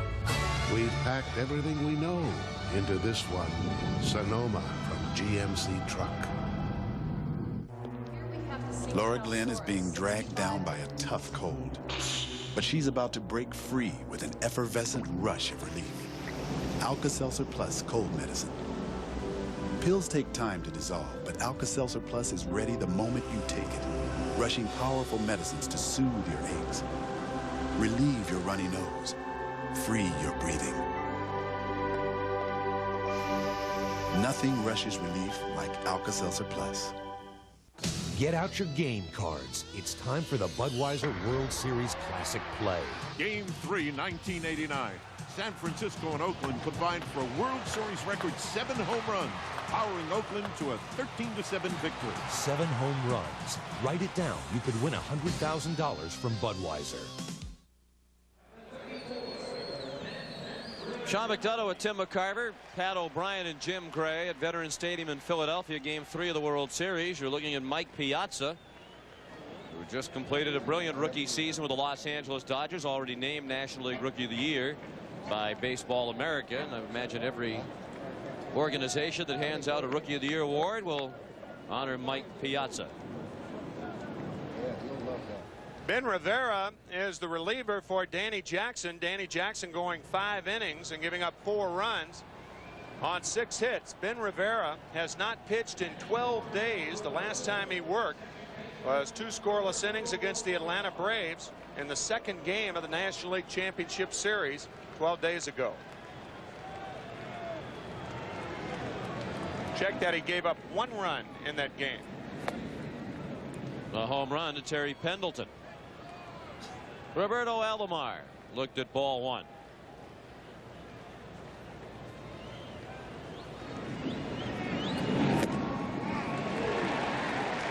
And a strike. Alomar, Fernandez, and Sprague do against Ben Rivera, 25-year-old right-hander from the Dominican Republic. Pours over a fastball for strike 2. They call him Big Ben. He's 6'6", 230 pounds. Alomar to left, sinking fast. Incaviglia will lay back on it and play it on a hop. No diving catch this time for Inky, who made a spectacular catch on the ball hit by Carter to end the 5th. So Alomar is 2 for 3 tonight.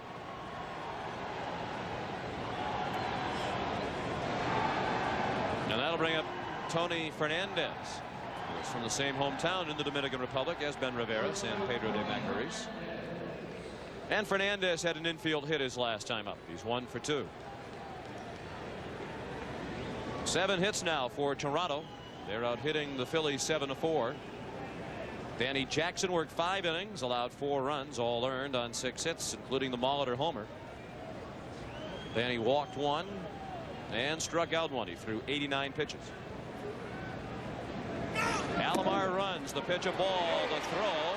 Hit Stalker up around the throat, it appeared. And he's still down on a knee. Stolen base for Alomar. And Stalker appeared to take it in the throat. And he waves off the training staff. The throat's one thing. The Adam's apple is quite another. Catchers get it often in the muscles of the throat. But when you get it on that Adam's apple, that's when it becomes very, very disturbing. Watch how the ball comes up on Kevin Stalker.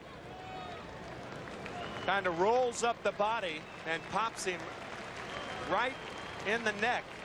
Boy, it looked like he kept his chin down low enough to where the ball couldn't get cleanly into the middle of the throat. Might have hit the seam where the turf meets the dirt. Of course, Tony Kubek can attest to what it's like to get hit in the Adam's apple. 1960 series against Pittsburgh. Bad hop grounder hit by Bill Verdon. So Alomar has a stolen base and he's in scoring position with nobody out and count of 1-0 on Fernandez. 2-0 now. Tony started the season with the New York Mets and didn't fare very well. Hit .225 for New York before being traded to the Blue Jays, back to Toronto for the 2nd time, and a deal for Darren Jackson, the outfielder. And Mets manager Dallas Green was quite open in suggesting that Fernandez dogged it during his time with the Mets to force the Mets into a trade. Tony points out that he was bothered by kidney stones back then. It isn't often you hear a manager say something as critical as that, as openly as Green did. Throw to third, safe. And Alomar was thrown out trying to steal third in a crucial situation in game 2. Steals third easily this time. With the Blue Jays up by 2 runs in game 2 in the 8th inning and 2 outs, he was on second base against Mitch Williams. And he tried to steal third, but this is just like an infielder who makes an error and wants to get back there on defense again and have a ball hit to him. Undeterred with the left-handed batter up there, and look at the slide to the outside of the bag. Now Fernandez rips one to right. Eyes in right, makes a nice leaping catch on the track. And Alomar cruises in from third to make it 5-0 Toronto.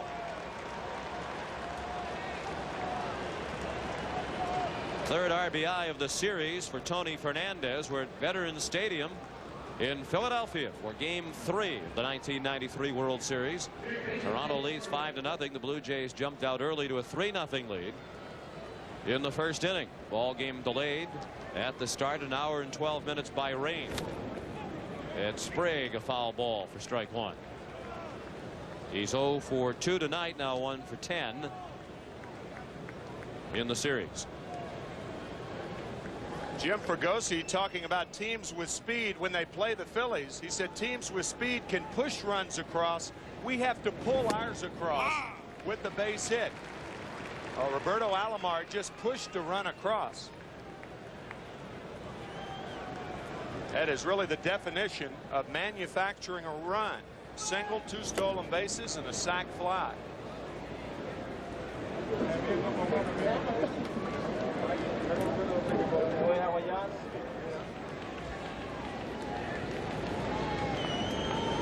Ben Rivera's 1-2 pitch just outside.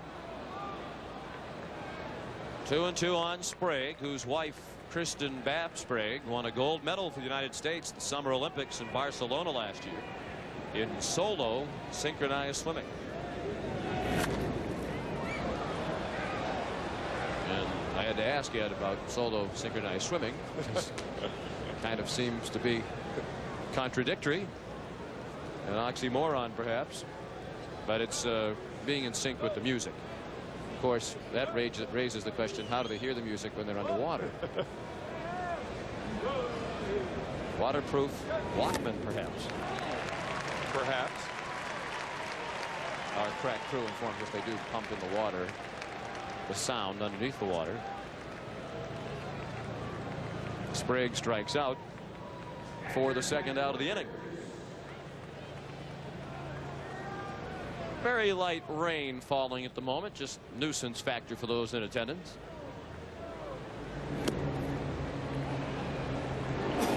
And the batter is Pat Borders, 0 for 2.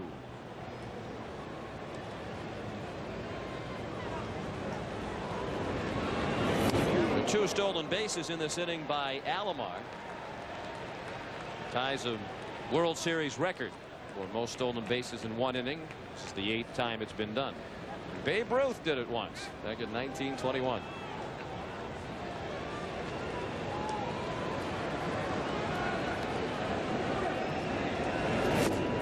Good fastball.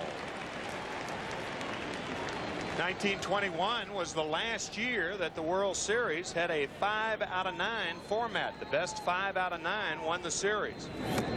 1903 and then 1919, 1920 and 1921. First World Series was in 1903. Broken bat. The bat was flying into the crowd behind the Blue Jay dugout.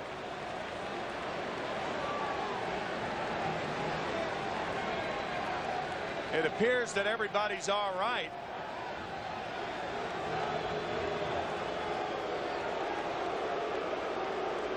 And now they'll take the bat, of course, and Borders will have a new bat. Well, it sounded like he broke it. It did, but I'm not too sure he broke it or not. It looked like he had tape on the bat, and the new one that he picked up does not have tape. So what they'll do is exchange the bats. The fan will become a lucky fan in 2 ways. Lucky to have dodged the bat, and they'll get a new bat. Apparently he didn't break it. It just made an odd sound as he got it off the end of the bat. I thought he broke it. And he draws a walk. First walk thrown by Rivera. It didn't take long for the Achilles heel of the Phillies. Little relief pitching show itself. Rivera has pitched 2/3 of an inning, already has surrendered 1 run. And here's Henkin. How about his bat? You can tell he didn't take much batting practice with it. That is about as shiny and new as a bat can be. Pat said he was going to get the lightest bat he could find. And he chokes up on it. I think the bat weighs 30 ounces.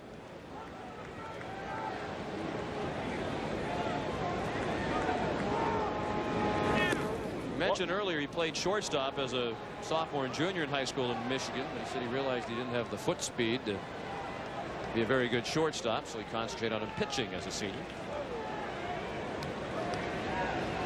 He's down a little bit lower now on the bat. Takes a fastball for strike 1 and 2. You may be interested in knowing the average weight of a major league bat, about 33 ounces, somewhere between 33 and a half. Stan Musial used a 31-ounce bat. Willie Mays a 36-ounce bat. And the breaking ball gets Henkin. We'll return to Veterans Stadium after this message and a word from your local station. Tonight on Late Show with David Letterman, David Steinberg, and I was like a John Gotti of my neighborhood. Bo Jackson. I happen to be the best fielding pitcher in the league. Think baseball fans go crazy? Meet Paul Sheldon's #1 fan. I'm also a nurse. She's very loyal. If I die, you die. But watch out for her curve. Is this what you're looking for? James Caan and Oscar winner Kathy Bates. Hey, for God's sake. Going. Her mind is gone. Misery next Tuesday contains some violent scenes. This is CBS. Dodge Caravan is America's favorite minivan. Why? Because it's always being improved. This year, both driver and front passenger airbags are standard. Why? To meet 1998 car safety requirements. Which is also why Caravan now has additional dynamic side impact protection. And there's an available integrated child safety seat that reclines. Why? Ask your mother.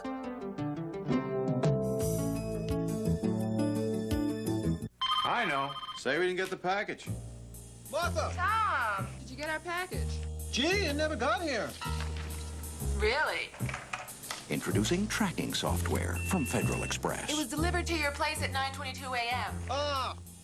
Probably stuck in the mailroom. No, it was signed for by your partner, Brian. Now you can track packages right from your computer on your desk. Brian, are you there? Oh, that package, Martha! We could negotiate a deal.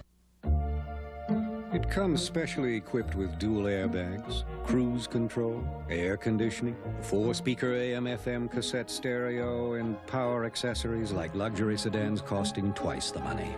The 1994 Nissan Altima GXE. It not only defines what a luxury car should be, it redefines what a luxury car should cost. Lease the Altima for just $750 down and $229 a month for 36 months. He makes your heart sing. Channel 10 News after the game.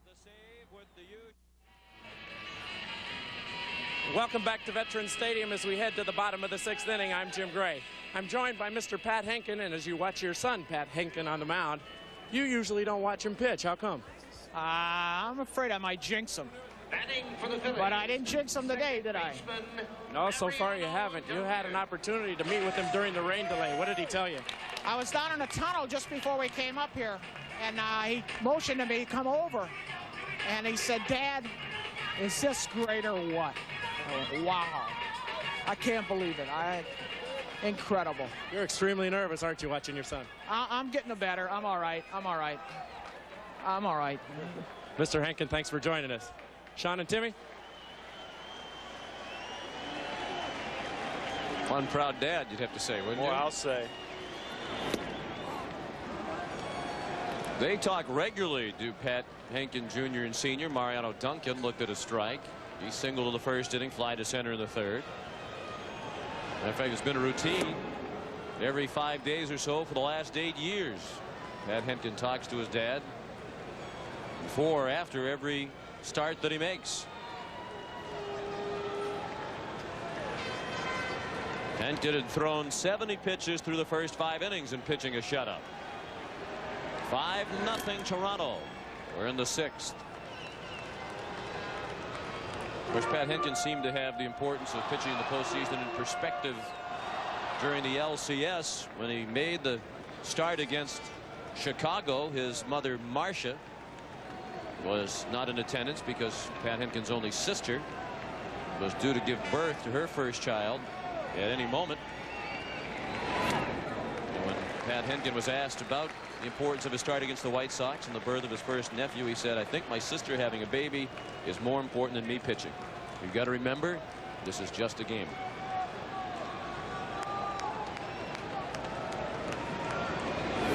Duncan looks at the ball high, and the count is full. Duncan, Kruk, and Hollins coming up.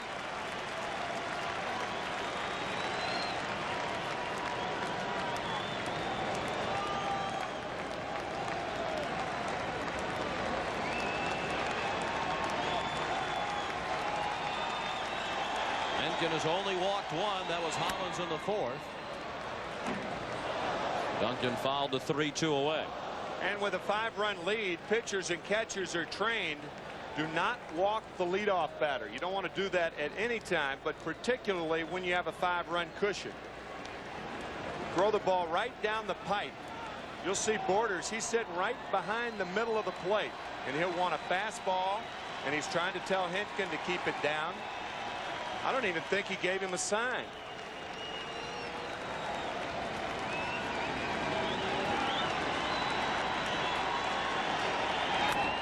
High fastball popped up. Duncan chased ball 4. Molitor has a play and makes it in foul ground.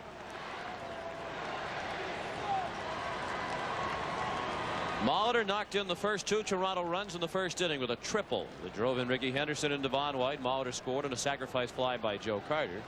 Then it was Molitor again with 2 outs in the third, his solo home run to make it 4-0. Then against Ben Rivera in the 6th, Roberto Alomar led off, singled, stole second and third, and scored on a sacrifice fly by Tony Fernandez. Phillies have had 2 good chances to score in the first inning. They had second and third and 1 out. Fourth inning, first and second and nobody out. Did not score in either inning, and they're still scoreless in the 6th with 1 out and the bases empty. A count of 1-0 on John Kruk. Kruk is 7 for 11 in the World Series now with his 2 for 2 tonight. First inning single, a 4th inning double. Earlier in the postseason, we saw his ripped pants, and rather than go to a new pair, they just fixed the pants. What a clothes horse. Of course, we mentioned the other night about all the talk about the Phillies' weight, but the PR men representing Major League Baseball here at the World Series, Mike Swanson of the Colorado Rockies, Rich Griffin of the Expos, computed the average weight of the starters, and the Phillies were only about a pound per man heavier than the Blue Jays. Then you look at the list, and they go by the weight listed for Kruk in the program, which is 214 pounds. Some of the Blue Jays were protesting the stats, saying that Kruk isn't 214. There were 3 Toronto Blue Jays listed as heavier than Kruk: Carter, Sprague, and Olerud. And Carter in particular said, "Hey, there's no way I'm the heaviest guy on the field." Yeah, well, heavy or not, the only thing the Phillies care about are runs on the board and production, and boy, can that guy ever produce. Cecil Fielder's got to love John Kruk. Cecil Fielder's proven that wrong since he came back from Japan, that you got to be thin to hit. 1 out, a runner at first. That's the second walk issued by Henkin. Kruk has been on base 3 times tonight. Hollins hits it well foul back into the stands and right. At the conclusion of tonight's game, Tim and I will select the Chevrolet Most Valuable Player of the game. Chevrolet will donate $1,000 in the player's name to the Special Olympics. 6th inning, 5-0 Blue Jays.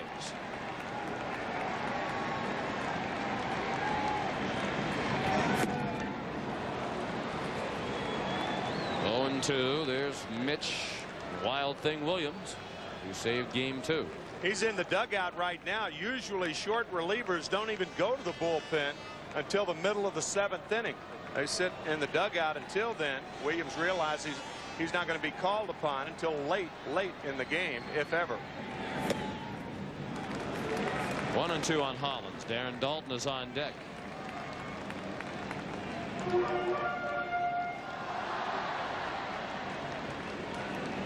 Little surprise, Molitor is holding Kruk on at first base. Kruk's going nowhere. And a normal ground ball to the right side that gets through there. Cito Gaston will not forgive himself. That's a right, and right at Carter. Hollins hit it well, but it stayed in the air for Carter. See, if you have a right-handed pull hitter up there, it doesn't matter. But when you have the big guns up there, right-handed pitcher, you really should play the first baseman behind the runner at first. And that's what Cito Gaston's going to do right now. And I think Dave Hollins was about to do some damage to that batting helmet. One of the most intense Phillies is Dave Hollins, the most intense. As a matter of fact, Jim Fregosi said he's the most intense player he's ever been around in 30-odd years of professional baseball. Darren Daulton has had a frustrating night. He's come up in a couple of spots to help the cause for the Phillies and hasn't gotten the job done. He struck out swinging with 2 men in scoring position in the first, and he popped to second with runners at first and second and nobody out in the fourth.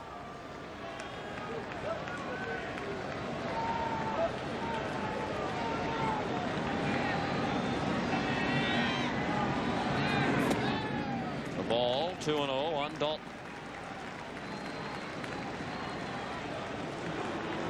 Here's Hollins.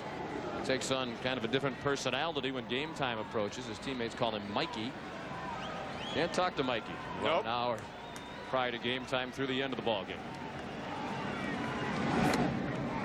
Otherwise a very pleasant guy. Oh, absolutely. Very bright guy. Baseball has a no fraternizing rule where you can't talk to opposing players before the game. There's a minor fine for that. There is? Yeah, you there never is. know it by watching. Tell me about it. I know. But Dave Hollins doesn't even talk to his own teammates. Well, that's taking extra precautions to avoid the fine. It's a fine that is rarely levied, I might add. Usually an umpire before the game, the home plate umpire, is responsible for that. But that is not in vogue anymore. Full count on Daulton. Should he reach? Jim Eisenreich would bat next. In the bottom of the sixth, Pat Henkin is working on a 4-hit shutout. And the Blue Jays lead 5-0. They try to take a 2-1 lead in the World Series. Kruk runs on a 3-2 pitch. And Daulton chopped it foul.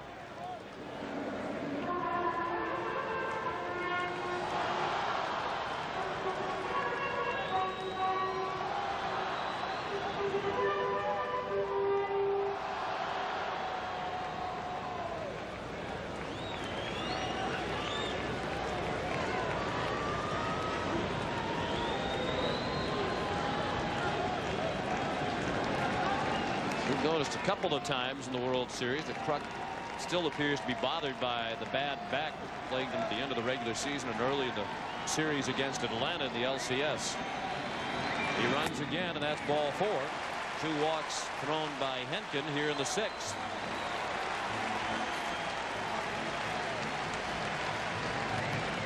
Now here's Eisenreich, who was 0 for 2 tonight.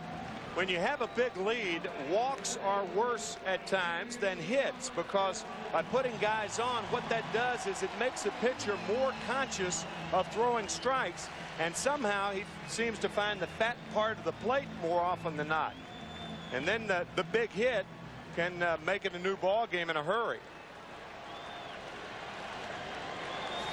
2 men on with 2 outs. Henkin had only thrown 70 pitches coming into this inning. He's thrown 22 here in the 6th. And he misses high again. That brings Borders out to the mound.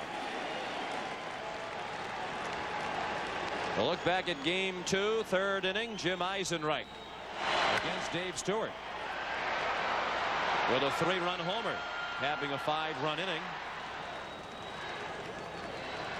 Kurt Schilling had an inkling that Eisenreich might hit a home run in the game. He had had a couple in his career against Dave Stewart. When Eisenreich was in the American League, said, hit a home run tonight for your daughter. And Eisenreich did.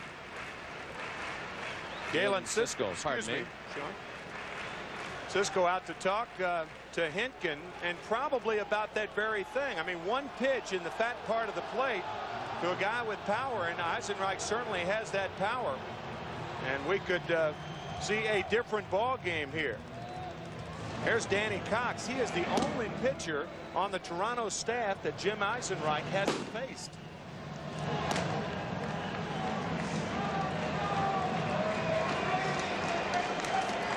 Cox, a former Philly, and an excellent season in his first year with Toronto.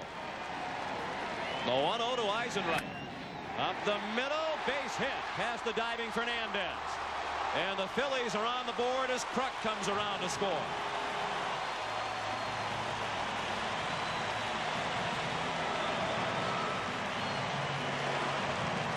And Jim Eisenreich has his team leading 5th RBI of the World Series. And Jim got a fat fastball right down the middle. As we said, Hentgen forced into a situation where he had to throw a predictable pitch. And big league hitters, good hitters like Eisenreich, do not miss those very often. Kind of a typical Phillies run, generated by patience, their ability to draw the walk. Now the tying run is in the on-deck circle. And now Hentgen is battling to stay in the ball game. 5-1 Toronto, 6th inning. 2 men on with 2 outs. In Cavilla. Big rip and a miss.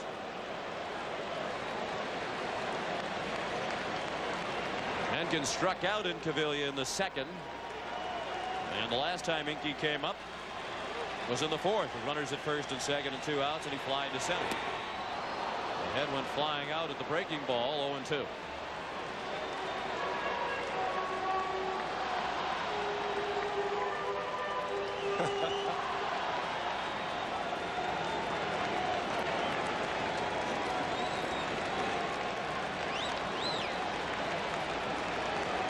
Oh for 6 with runners on base, and overall he's 1 for 7. Dalton at 2nd, Eisenreich at 1st. And ball high to Incavilla. He thought his career might have been over a couple of years ago when he was released by the Detroit Tigers.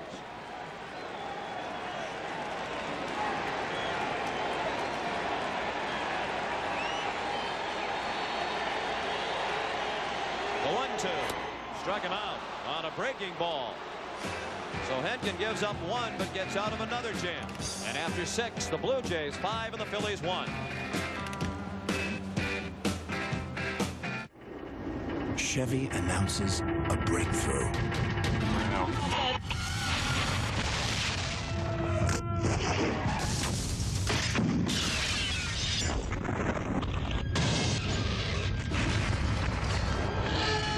Introducing the '94 Chevy S-Series Extended Cab, so new from the inside out. Everything else is history.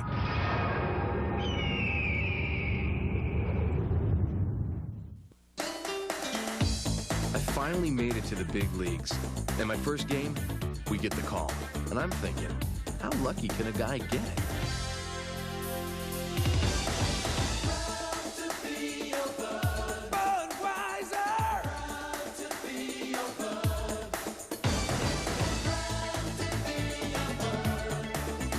Beechwood aged for that fresh, distinctive taste. Crisp, clean, classic. You need 2 hands to count all the special rates and discounts on Allstate car insurance. For more than 1 car, pickup trucks, anti-lock brakes, airbags. Good drivers, excellent drivers with Allstate home insurance. And retired drivers over 55. Just pick up a phone and call an Allstate agent for details. For lots of ways to save, you're in good hands with Allstate. What's new from Xerox? Xerox Extreme 450 antifreeze and a new 4-year guarantee. We've taken our promise to extremes. For the next 4 years or the next 50,000 miles, we guarantee the temperature never drops below Xerox. CBS Sports coverage of Game 3 of the 1993 World Series is brought to you by Budweiser, Beechwood aged for a crisp, clean, classic taste. The new Chevy S-Series line of trucks. AT&T, we help put your world within reach. And by Energizer brand batteries, nothing outlasts the Energizer.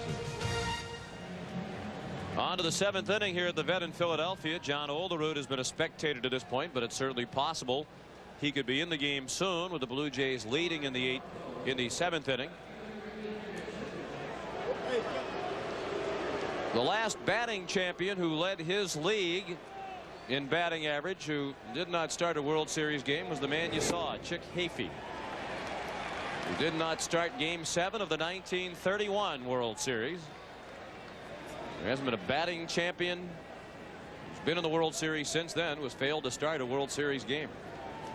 You think Olerud might get in with Molitor due up third and the Blue Jays already ahead, and Henderson on his way to an extra base hit. So answering the calls to bench him, Ricky Henderson is 2 for 4 tonight.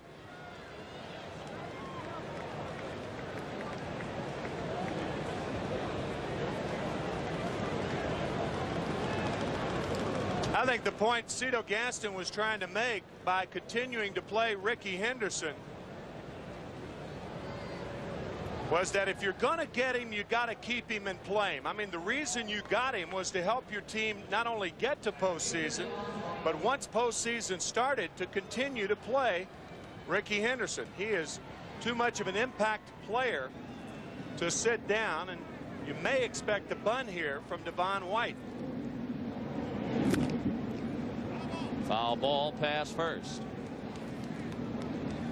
Went down to talk to Nick Leyva, the third base coach. By the way, Nick Leyva, we mentioned in Game 1, formerly the manager of the Philadelphia Phillies. When he was fired, Jim Fregosi took over, and Nick received a rather warm response tonight from the Philadelphia Phillies fans. Scattered boos, you're saying? There were a few boos. I've learned that look in 2 years. I heard mostly boos. But maybe we heard different introductions. Maybe we were rehearsing. I don't know. Yes, we might have been. He was wondering what kind of response he would get. And of course, in Philadelphia, as the locals are somewhat proud of, booing is a tradition. Even Mayor Ed Rendell admits to having come out when he was a youngster and booed the Phillies. It was a close play, but Henderson was back safely. And 1 strike is the count on White. Holland still in tight at third. Ben Rivera, the pitcher. He's pitched an inning plus 1 batter here in the 7th, and has given up 2 hits following the double by Henderson. Blue Jays lead 5-1. They've out hit Philadelphia 8-5. White squares to bunt, and he fouled it off. Cito Gaston gave him 1 shot to pull the ball, and then he went to the bunt. By the way, the Mariners usually have a minor wager. They do.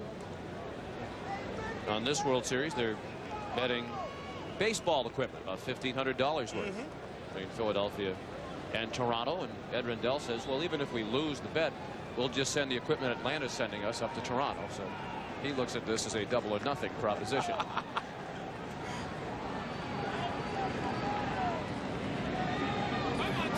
Time call. Even the Philadelphia Zoo has gotten into the action. If the Phillies win, they get 2 Tasmanian devils from the Toronto Zoo. And if the Blue Jays win, the Philadelphia Zoo will loan Toronto 2 white lion cubs. So even the zoos are in on it. Wow. Check swing at a ball in the dirt. Dalton blocked it, then thought about a throw down to second.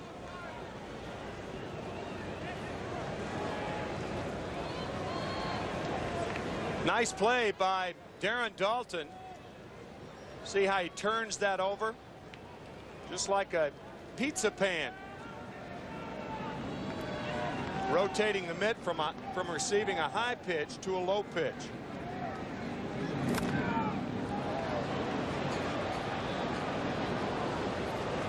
Still 1-2 on White. So we want to finish the point about Chick Hafey. I know you remember Chick Hafey of the Cardinals back in 1931, the batting champion who did not start Game 7 of the 31 World Series. The reason he didn't start, of course, had nothing to do with the DH. Back then, he was 4 for 24. He made a key error in left field in Game 6. So he did not start in Game 7. Check swing and another breaking ball in the dirt. Ernie Orsatti started in left field. Matter of fact, he never played again for the Cardinals. Gabby Street was the manager and was so upset by his World Series performance. Chick Hafey never played another game in a St. Louis uniform. Went to Cincinnati in the offseason, was replaced in left field by Ducky Medwick. But in that 31 World Series Game 7, it was Ernie Orsatti in left field. White down the line, fair ball, and another run for Toronto. Henderson around to make it 6-1. White streaking toward third. He'll have a triple standing up.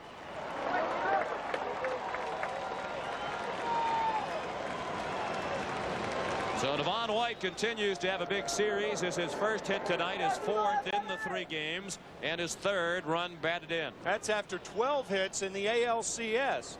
Devon White is the only member of both clubs who has hit in every game. Len Dykstra had hit in every game, but he's 0 for 3 on the night. So White driving in Henderson with a triple in the corner. And the Blue Jays extend their lead. And again tonight, the Philadelphia bullpen provides no relief. And Rivera has given up 2 runs in 1 inning. The infield in for the Phillies with Paul Molitor at the plate. He's 2 for 3 with a 2-run triple in the first.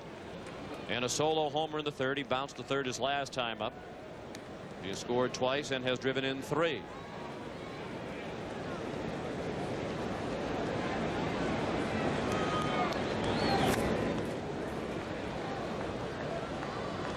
We talked about how Molitor explodes his hips into the ball. Look at the home run swing. Triple by Molitor. That's well hit to left.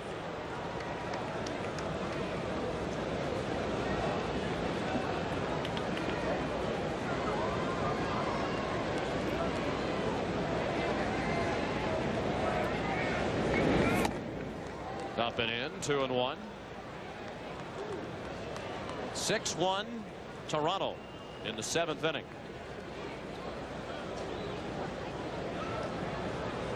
Molitor is now 5 for 10 in the World Series.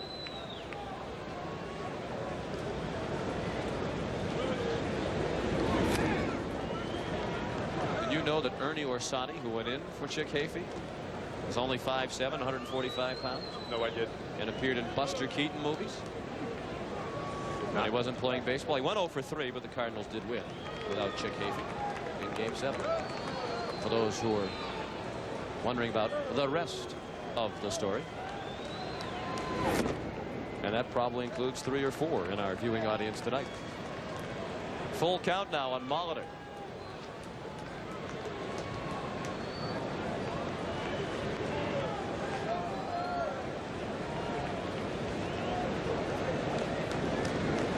And the payoff pitch is not close. Molitor is aboard for the 3rd time tonight.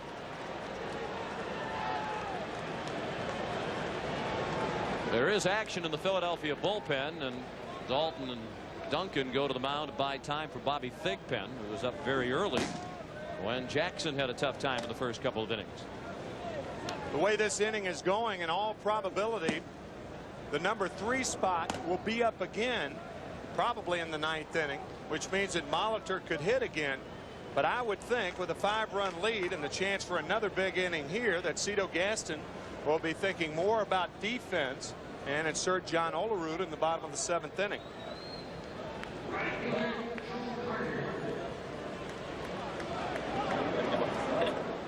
You can see John getting loose. He once described his personality as just south of comatose.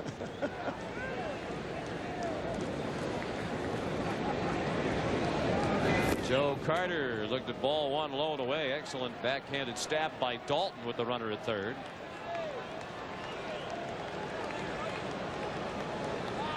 Fine play by Darren Daulton to prevent further damage, but now with nobody out, the Philly infield has moved back into double play depth, conceding what would be the 7th run if they can push it across.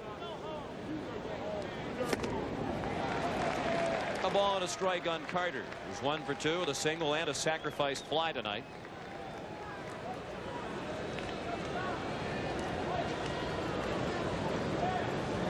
(6-1) Toronto in Game 3 of the World Series. In the 7th inning, still nobody out. First 3 Jays have reached. Molitor had 22 stolen bases during the regular season. More than 20 home runs and 20 stolen bases at age 37.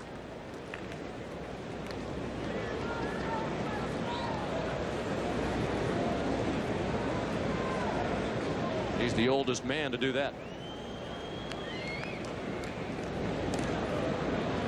And of course, Ricky Henderson did that this year at age 34. And Ricky is the 2nd oldest player. They have 20 home runs and 20 steals in the same season.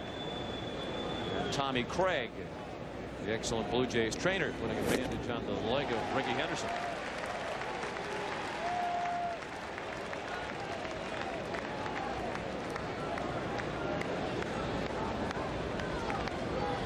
One and 2 the count. Ben Rivera, formerly the property of the Atlanta Braves organization. Came over in a trade in May of 1992 for Donnie Elliott. Molitor runs. Carter fouls one out of play.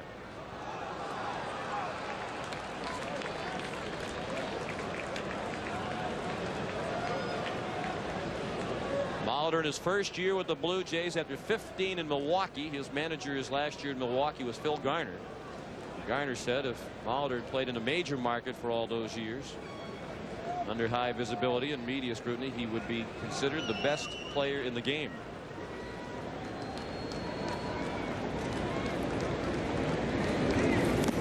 Breaking ball in the dirt. I think about 5 or 6 years ago, I don't think people were thinking about Paul Molitor in Hall of Fame terms, but now you only think of him in Hall of Fame terms.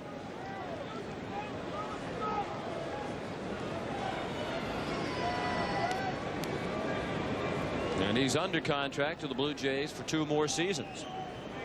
This is the first year of a 3-year, $13 million contract.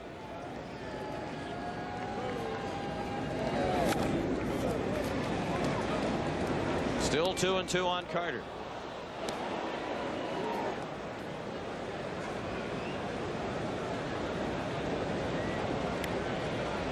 He'll be followed by Roberto Alomar.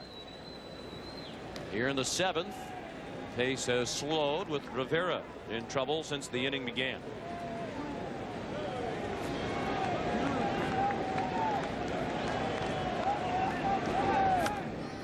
A pop up. Daulton goes as far as he can go and couldn't make the play.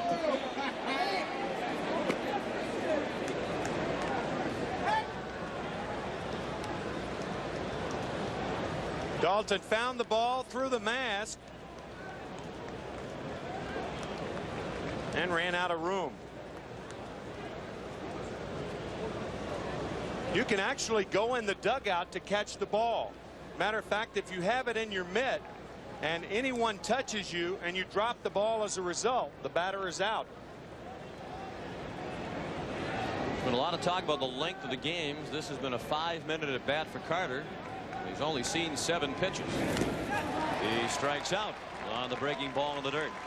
And another fine play by Darren Daulton.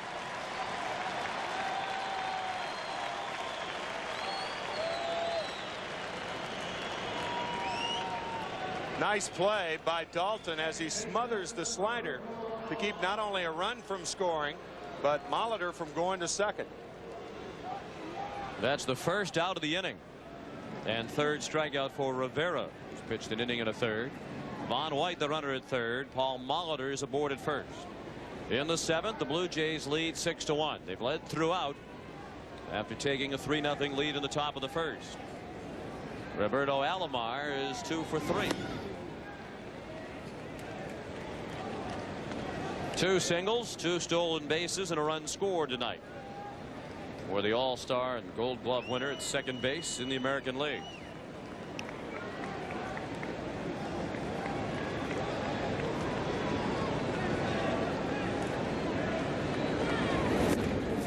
At the knees, a strike.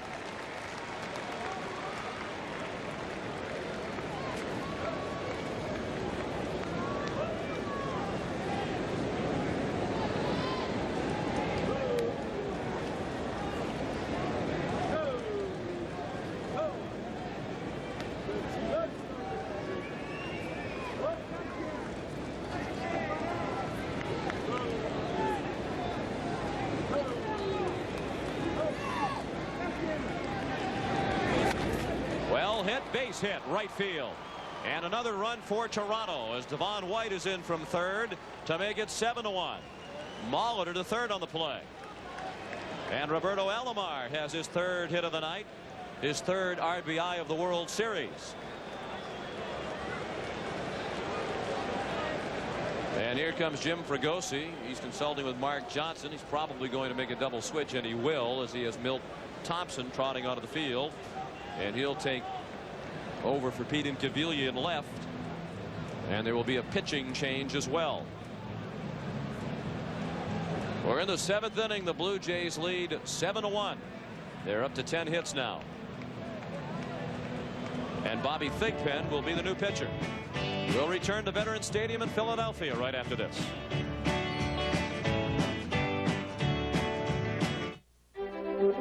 Fred's my AT&T sales rep. The country gives me the creeps, but I came out here to tell Jan about AT&T's Maximum Advantage. Everything about it is simple, except running it. Maximum Advantage doesn't work for you. You're automatically enrolled. You get AT&T's best service at our lowest price guaranteed. We'll look at your calling patterns quarterly and make new recommendations. Jan, with our international fax and calling plans for our 800 service, you can be hosting the whole world that you're in. Hi. We're the Raskins. Ah, welcome. Fred really knows my business. I'm sure I could get him up here full time.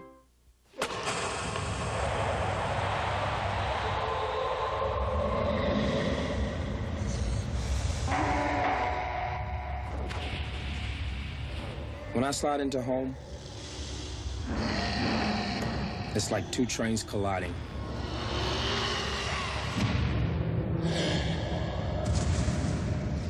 I'm the big train. All men are created equal. Some just work harder in the preseason. This place.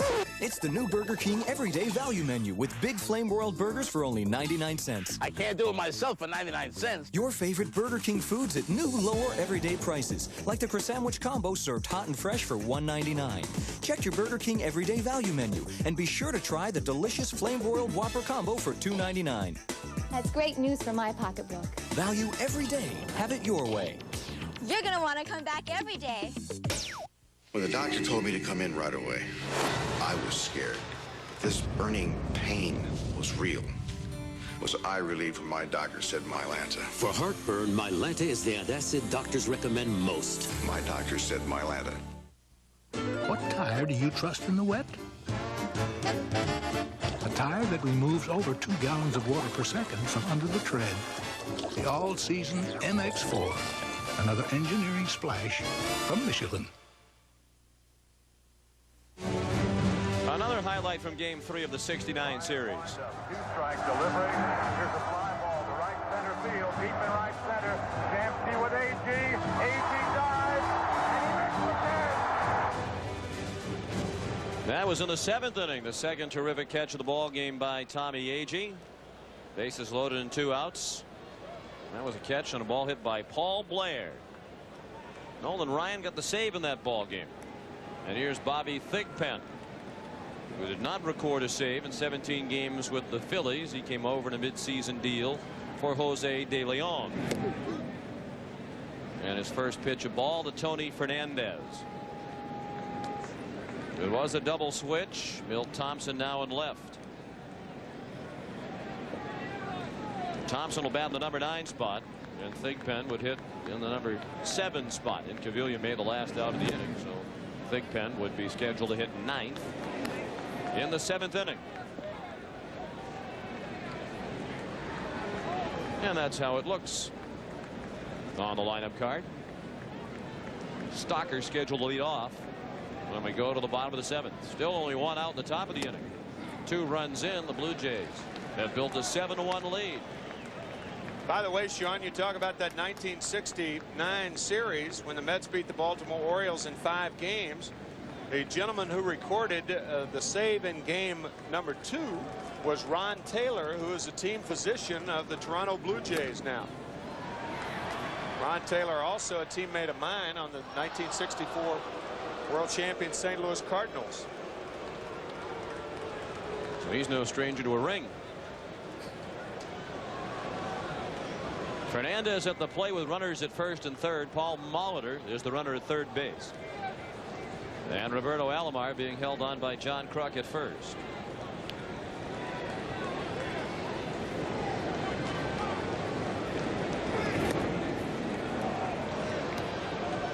Full count on Fernandez. Blue Jays have come through with runners in scoring position tonight, and that's been a big problem for Philadelphia. The Phillies have had some chances but have managed only 1 run. Yeah, I think especially in the bottom of the 1st inning, because Toronto had scored 3 in the top. If they answer with 1 or 2, then they're immediately back in the ball game. Alomar was running with a 3-2 pitch. Fernandez drew a walk.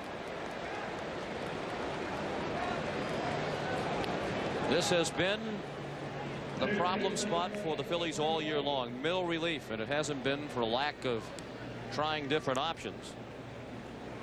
Among those used by Jim Fregosi, middle relief this year, not as a setup man or closer, just middle relief. Bob Ayrault, Mark Davis, Jose De Leon, Tyler Green, Roger Mason, Tim Mauser, Don Paul, Bobby Thigpen, and Mike Williams. You know you're having problems when you run through that many guys, and it's not due to injury. Thigpen set the major league record with 57 saves, but he hasn't been the same since then. That was in 1990. An ERA of 1.83. The ERA has gone up, the saves have gone down, and every year since. That looked like a pretty good pitch. Called the ball, 1-1 on Sprague, who's 0 for 3 tonight. And now just 1 for 11 in the World Series.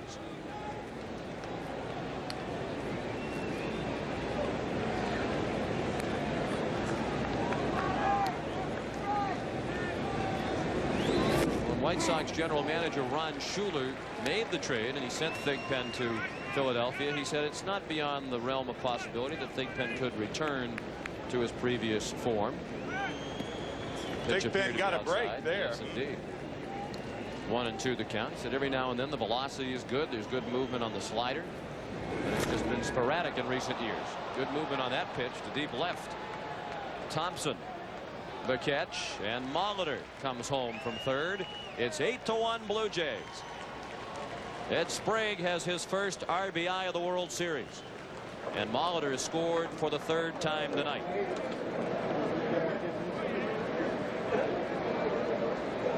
And run is charged to Rivera.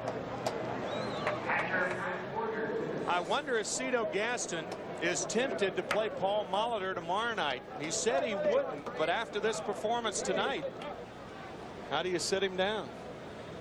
Of course, you have a right-handed starter tomorrow night, Tommy Green. Pat Borders to shallow left center. Dykstra coming hard. Great catch.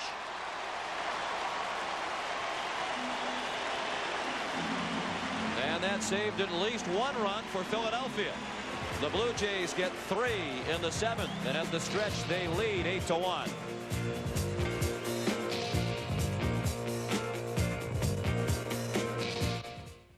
Two summers, 2 winters, 2 springs, 2 falls. All this, just $2.99 a month. The S-Blazer 2-year lease. Why drive an imitation when you can drive the vehicle that originated the species? Chevy S-Blazer. Citibank has Phillies are really giving us a new sense of self because we have our own identities. I have a Citibank Visa card, and it does have my photo on it, so I have one less worry. And not only that, but you can pick what you like, so it doesn't look like a DMV photo. I don't know why the other credit cards aren't doing the same thing. We need a photo card. The family members can tell us apart. Introducing the first credit card with your photo and signature on front from not just Visa, Citibank Visa. No, my plane's stuck somewhere back Your flight has been canceled. The 5 most hated words of every business traveler. On a day like this, I know it's not the airline's fault. Still, I just want somebody to give me some answers. Let's see if we can reroute you through another city. Those are the people I come back to. They try and find a way and give me my best option, maybe even on another airline. I appreciate that, because a little honesty goes a long way. Tell Billy by halftime, I'll be there.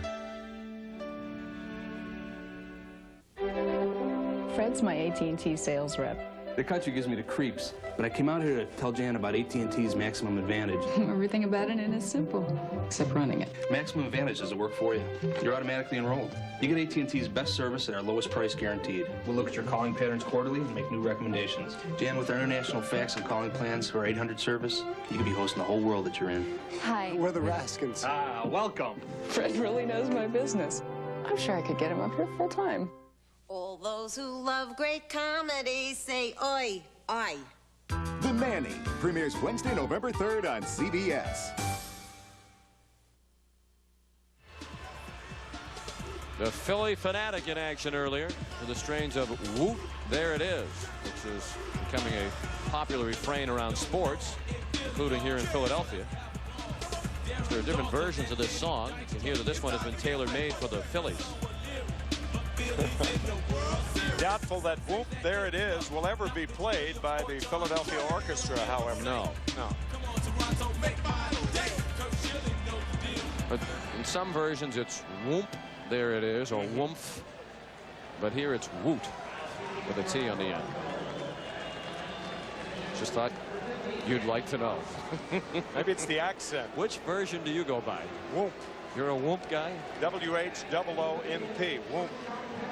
Danny Cox, the new pitcher for Toronto after 6 superlative innings from Pat Henkin. And Cox's first pitch in this World Series is a strike to Kevin Stocker, who singled his last time up. He's 1 for 2. Phillies with a lot of work to do now. Batting in the 7th inning, down by 7 runs, 8-1. Henkin allowed 1 run on 5 Philadelphia hits over 6 innings. He walked 3. And struck out 6. 5 of those in the first 2 1/3. Came out throwing hard by his standards. Velocity certainly had returned after being down in his most recent starts. And Molitor has been the story of the night. Cito Gaston decided to put him in at first base. Put John Olerud, the league's leading hitter, on the bench.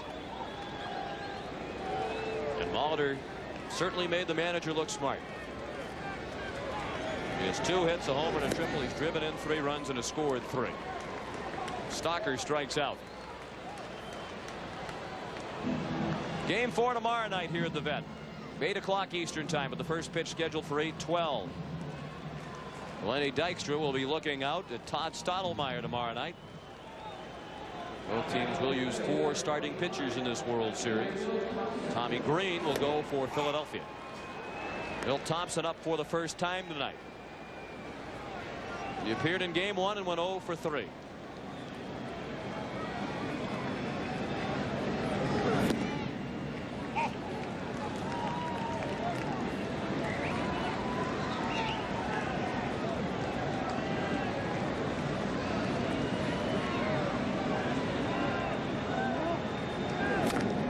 Chopped down the line, foul behind Mel Roberts in the first base coach's box. 1-2 on Thompson. 1 out, base is empty. 7th inning, 8-1 Toronto. Thompson hasn't done much with the bat over the late season, the League Championship Series or the World Series, but he has made a couple of splendid defensive plays. Blown away. 2-2 on Milt Thompson. First major league game for Danny Cox was back on August 6, 1983. And he had a duel with Steve Carlton, who was then with the Phillies. Cardinals eventually won 1-0 in 11 innings. Alomar a long way to his right. He went leaping in the air and then bounced it by Molitor. The play backed up by Borders. And Thompson is safe at first with 1 out. Doubtful that if Molitor holds on that Thompson is out. So it's an infield hit all the way for Milt Thompson.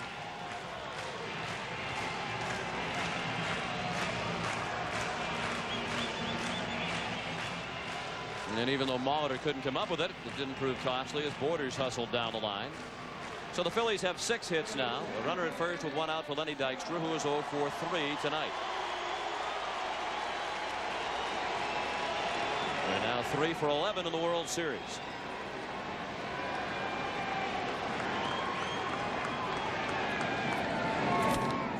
Well hit. Carter has it sail over his head and go off the bottom of the wall. Thompson on his way to third, hits so sharply that Dykstra has to settle for a single.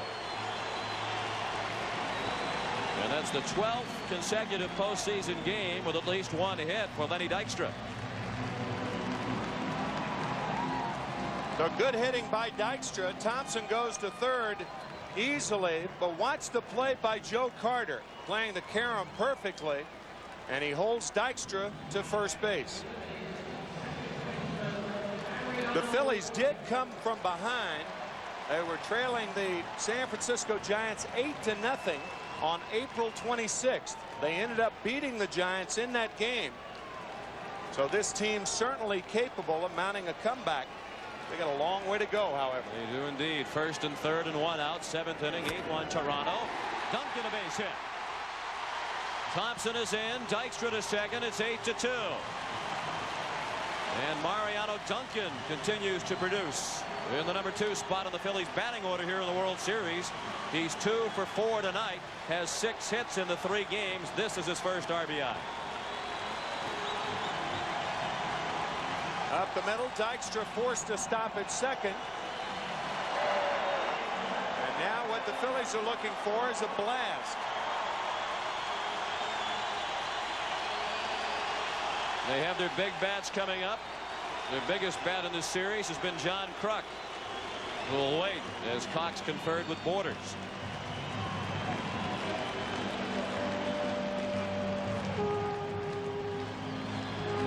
There is no action in Cito Gaston's bullpen at the moment. Kruk has singled and doubled and walked. He scored the only run charged to Henkin last inning. Strike, fastball on the outside third.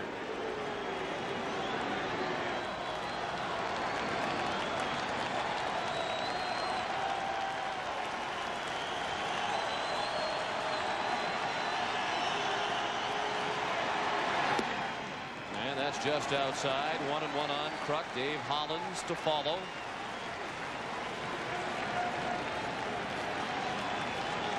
Jim Fregosi so impressed with this Phillies ball club, saying that every day, day in and day out, you get 9 innings out of them. They don't care what the score is. In the dirt and plucked out by Borders, keeping Dykstra at second and Duncan at first. Cox started this inning by striking out Stocker, but since then the Phillies have hit 3 straight singles by Thompson, Dykstra, and Duncan. Manny Cox, a 34-year-old veteran.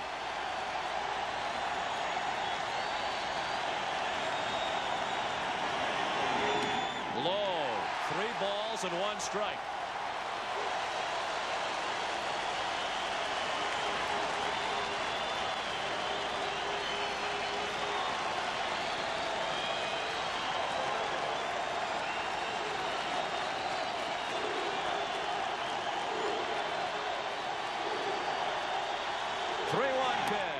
Outside, ball 4, and that loads the bases.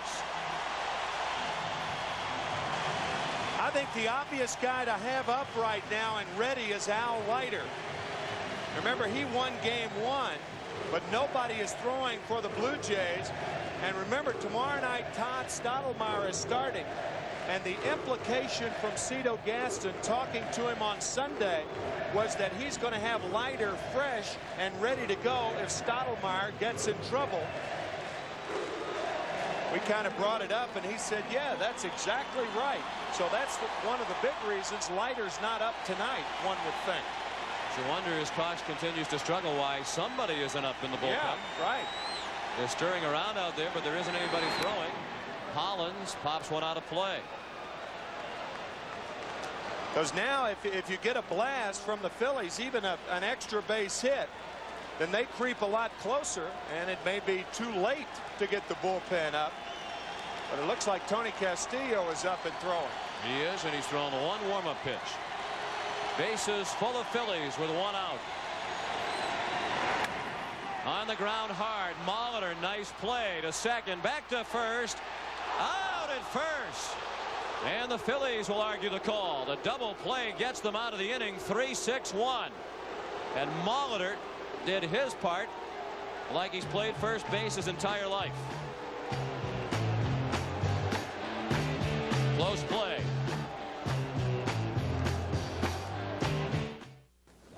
Oh, my back hurts and I had a game this afternoon. So I'm taking Advil. I know I'll feel better soon. More doctors recommend Advil by name to relieve backaches than any other brand. And you know, just one Advil is as effective relieving pain as 2 regular strength Tylenol. With Advil, there's no reason to let a sore back keep me from swinging. So now I can think about my game instead of my back. Advil, advanced medicine for pain. No, you haven't seen this before.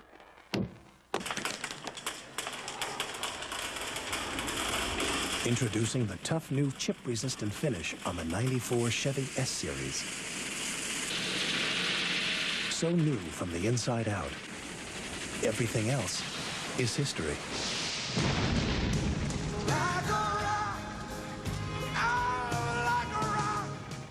Oh, Mr. Energizer Bunny, out for a stroll.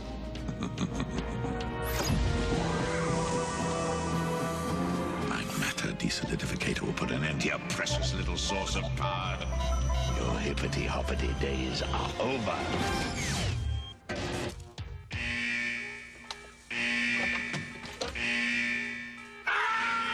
Still going. Nothing outlasts the Energizer battery. It keeps going and going. What tire do you trust in the wet? A tire that removes over 2 gallons of water per second from under the tread. The all-season MX4. Another engineering splash from Michelin. Love this place! It's the new Burger King Everyday Value Menu. Your favorite Burger King foods at lower everyday prices, like the delicious Whopper Value Meal for only $2.99. The new Burger King Everyday Value Menu. Have it your way. This game summary is sponsored by Burger King. And it would be appropriate to say that Paul Molitor has had a whopper of a night with 3 runs batted in, a triple and a home run. Roberto Alomar 3 for 4 with a couple of stolen bases, and the Phillies 2 for 9 with runners in scoring position, including the ground ball into a double play by Hollins. It was very close at first. It appeared that Hollins was safe. However, it was a call that could have gone to the Blue Jays. It did, but it was a very, very close play. From this angle, it looks like Hollins was safe more than from the other angle. Looks like heel on the base as the ball is just going into the glove. Right. Danny Cox bats for himself, and Stalker throws him out. Charlie Williams was going to get an argument on that play probably either way. Right. But it was a big call. The Phillies would have had a run on the play, and the inning would have stayed alive. Instead, it's 8-2. In the top of the 8th, 1 out and the base is empty. The top of the order coming back around for Toronto for the 5th time. Not only scoring a run, it would have been an 8-3 ball game, 2 on and Darren Dalton up. If the Phillies could have had a pop at the right time, then they're right back in the game. Now Ricky Henderson, who quieted some of his critics with his performance tonight. 2 for 4, 2 runs scored, a single and a double. And the top of the order has had a big night. Henderson 2 for 4 and 2 runs scored. White 1 for 3. He has scored twice. And Molitor 2 for 3 has scored 3 times and has driven in 3. The Blue Jays have set a World Series record tonight with 3 sacrifice flies. Not only has there not been a team with 3 sacrifice flies in a World Series game prior to tonight, but there had not been a World Series game prior to tonight in which the 2 teams had combined for 3 sacrifice flies. And the Jays have done that all by themselves.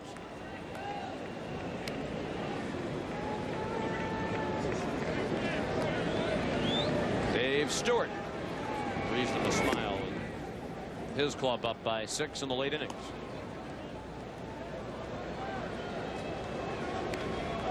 Jack Morris has joined in the levity as well. If you're interested, the sacrifice fly was an official stat in baseball in 1954. Earlier, back in the teens, the 20s, the 30s, it was used sporadically. And obviously the big advantage to the hitter is he gets an RBI and is not charged with the time at bat. Bobby Thigpen came on last inning, walked the first man he faced, and retired the next 2 hitters. Ben Rivera pitched an inning and a third of relief and gave up 4 runs. Those were 4 very big runs. Now that it's a 6-run game. Full count on Henderson. Will be a free agent at the end of the year. Oh!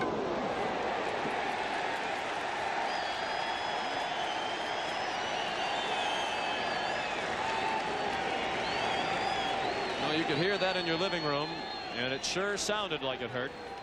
Crunch. 3-2 pitch. It appeared that Thigpen was trying to come inside to Henderson, and it hit him on the left elbow, right above the elbow. Oh boy, almost on the tip. Ouch. It was somewhat glancing. I'll tell you, the worst that you can be hit is when the ball hits and the ball just stays there. When it goes back to the screen, it was not a solid blow, but certainly solid enough. And that's all Ricky Henderson needs with his bad hands, is to have a bad elbow. Both hands hurting, and now the left elbow is sore. Tommy Craig, the trainer, went out to check on Ricky, and he'll continue. He's at first with 1 out, and Devon White is coming up. You mentioned that it was White who had to surrender the leadoff spot, moved down to the number 2 spot for the most part when Henderson arrived. And White has handled Henderson's arrival very well by all reports. As a matter of fact, out at first. Thigpen picks off Henderson. And the elbow hurts a little more now. Very quick move, and look at Henderson. He broke towards second, and now the throw nails him. Watch the move towards second. Too late to get back now. Well, you had to think that after getting hit, Ricky would like nothing better than to steal second base off Bobby Thigpen. Thigpen wasted no time in going over there. 1 strike on White. We're mentioning that Devon has a copy of Ricky Henderson's biography. Man of Steel, it's called, S-T-E-A-L, in his locker. Devon says he hasn't read it yet, but he will.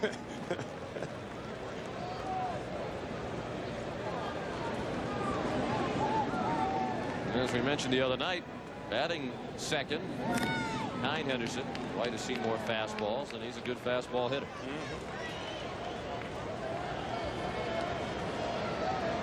Devon has 4 hits in the World Series now, all 4 for extra bases, including his triple that drove in a run last inning.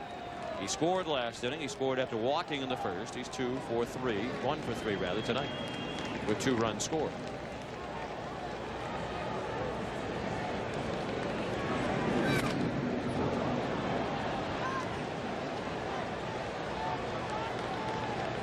Well, we had tonight's game delayed 1 hour and 12 minutes by rain. And there is the possibility, the considerable chance of rain here tomorrow night. 70%. It's reduced to 30% on Thursday when Game 5 is scheduled.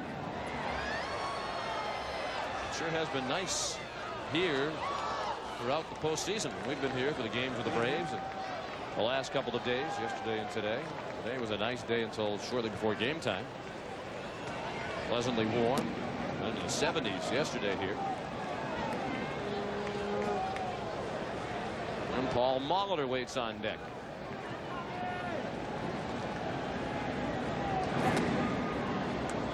Full count on White. We're in the top of the 8th. The Blue Jays lead 8-2. They've out-hit the Phillies 10-8. Toronto has made the game's only error. Bobby Thigpen, product of Mississippi State. Watches White drill one to deep right, hooking. Foul. Home run distance down the runway toward the 200 level concourse.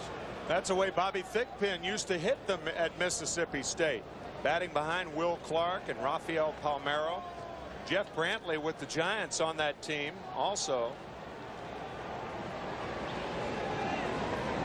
Another 3-2. And this one's a pop-up in shallow left. Stalker takes charge. And that ends the inning. On to the bottom of the 8th in Philadelphia. 8-2 Toronto.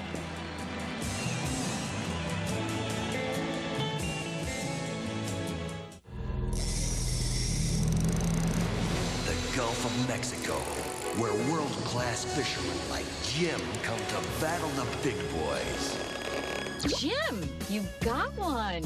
Yeah, hey, this calls for a celebration. How about a cold O'Doul's? Thanks. Only 70 calories and non-alcohol. Because out here, you never know what's biting. When you want the refreshing taste of beer without all the alcohol, think O'Doul's. It's what beer drinkers drink when they're not drinking beer. You've waited for a Buick. You've waited for Buick quality at a low sticker price. You've waited for a car with Buick's reputation for safety. It seems you've waited for a century. Buick Century. With standard driver airbag, anti-lock brakes, power locks and windows, and more. All for $14,995. So don't wait any longer. See your Buick dealer today. This is the value of the century. The thing is, 2 scoops of raisins make Kellogg's Raisin Bran taste so good, people forget it's good for them. What do you think? Tastes good. And? It's delicious. That's the same thing. See, it's Kellogg's, remember? So it tastes good and it's good for you. Right. I forgot. That's all right. Let's try again. It tastes good. And? It's tasty. And? It's really tasty. There are 2 reasons to eat Kellogg's Raisin Bran. The taste. And? Imagine a wonder drug that could help reduce minor arthritis pain so the Panthers wouldn't lose their star shortstop. One that could relieve headaches so more boys could come out to play. A drug that studies show reduces the risk of second heart attacks. Imagine a drug that holds answers to all these ailments so families could gather for years to come. A wonder drug? Yes, it's genuine Bayer aspirin. The wonder drug that works wonders. With the Blue Jays in control, 8-2 as we head to the bottom of the 8th. We're now joined by Jim Fergosi's father, Archie Fergosi. And Archie, what advice will you give Jim for tomorrow? Well, I can't give him too much odds. He's doing a good job. I think he's doing a good coach job.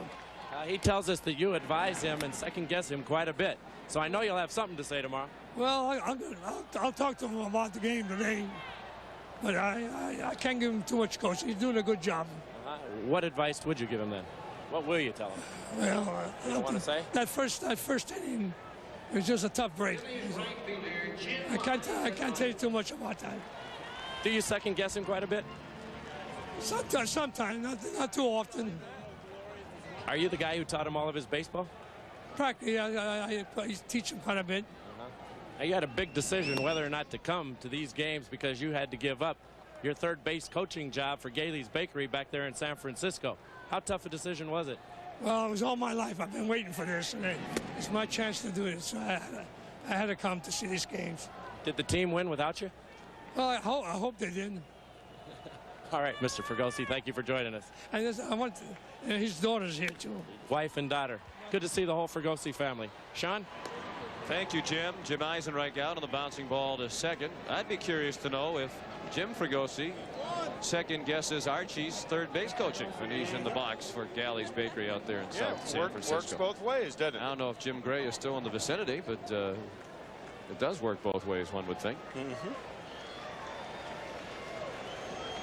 Jim said that while he was playing, if he hit a home run, everybody would show up at Galley's Bakery the next morning, have a glass of champagne on Archie's son's home run, and then go on to work.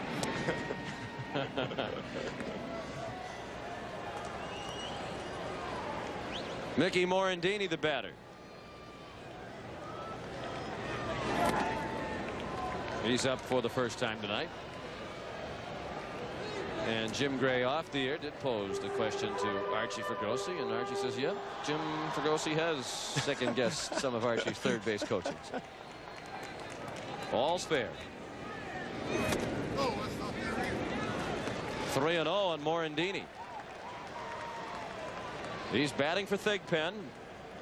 You'll recall the double switch earlier. Thigpen inserted in the number 7 spot in the batting order. 2 outs, bases empty, bottom of the 8th. Toronto seemingly in control, 8-2.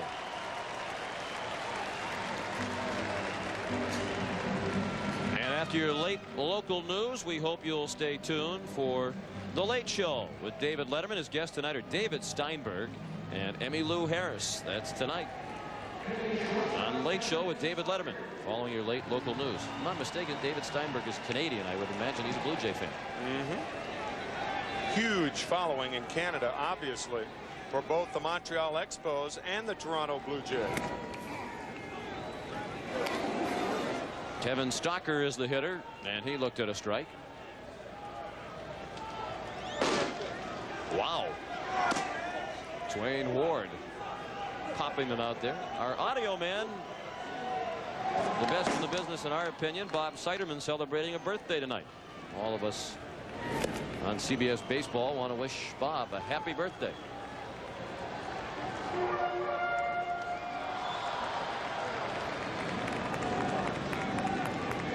One bit of audio Bob does not want to hear is any of us singing for him.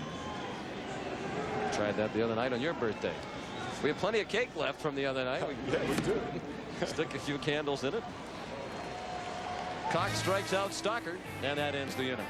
And we go to the 9th, 8-2 Blue Jays.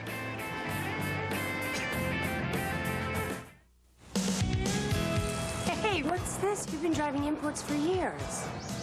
I like the Grand Am more. Well, yeah, but looks are in everything. Excuse me. Okay, so it's fun to drive. Come on. It's got anti-lock brakes and an airbag standard. And even with a V6, it costs thousands less than a Accord or Camry. Whoa, so I'm talking to a convert. We are driving excitement, Pontiac.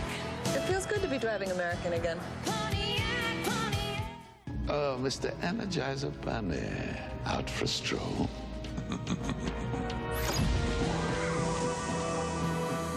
My matter desolidificator will put an end to your precious little source of power.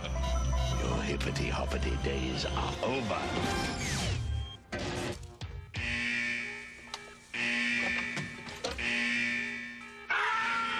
Still going. Nothing outlasts the Energizer battery. It keeps going and going.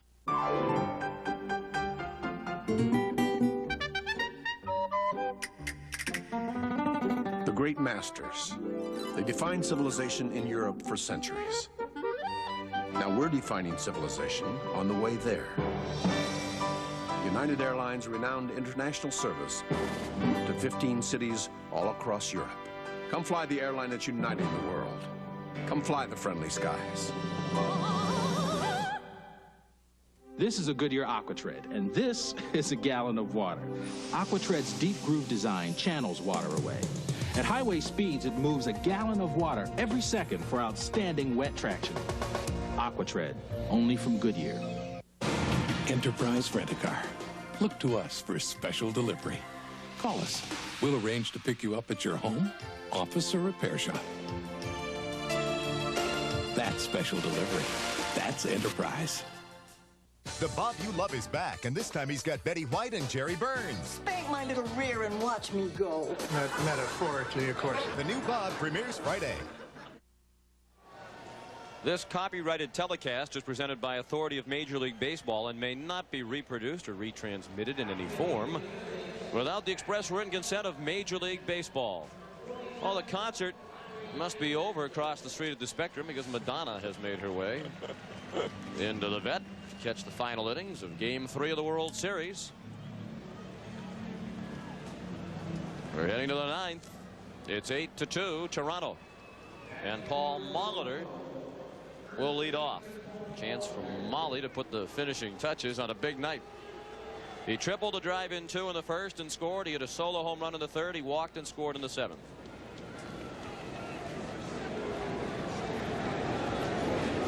Larry Anderson, the new pitcher for Philadelphia, missed with his first offering. Anderson, the 4th pitcher of the night, following Danny Jackson, Ben Rivera, and Bobby Thigpen. Thigpen pitched inning in 2/3 of scoreless relief without allowing a hit. He walked 1 and hit a batter. Anderson making his 2nd appearance in the World Series.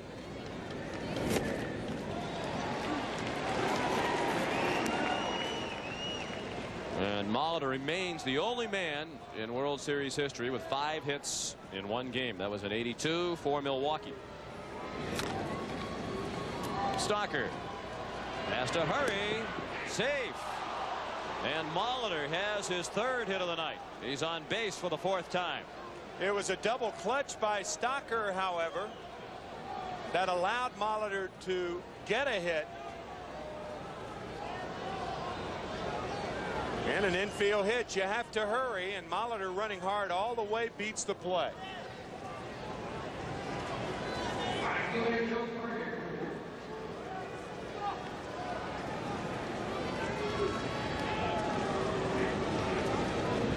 Now Joe Carter, who looked at strike 1. Joe had a sacrifice fly in the first. He singled in the third, line to left in the 5th, and struck out in the 7th. Speculated that perhaps Paul Molitor would come out. Olerud would go in for defense. Yeah. In the late innings, but at the very least, Molitor will go through 8.5 innings tonight. Gave you the note earlier about Olerud, the first league batting champion not to start a World Series game for his team since Chick Hayfie of the Cardinals back in 1931. Now some of you might have been saying, what about Willie McGee? When we mentioned the note, we noted that it was batting champion of that league. Of course, Willie McGee won the 1990 NL batting championship while with St. Louis, was traded to Oakland late in the season. Started only 2 of 4 games in the World Series. As you mentioned, the note involves Molitor in his own league. Nice play by Duncan. Safe at first. Carter ran hard to avoid the double play. And it was almost a beauty of a twin killing turn by Philadelphia. Duncan handled the hot smash and flipped it in a nice place for Stalker to handle it.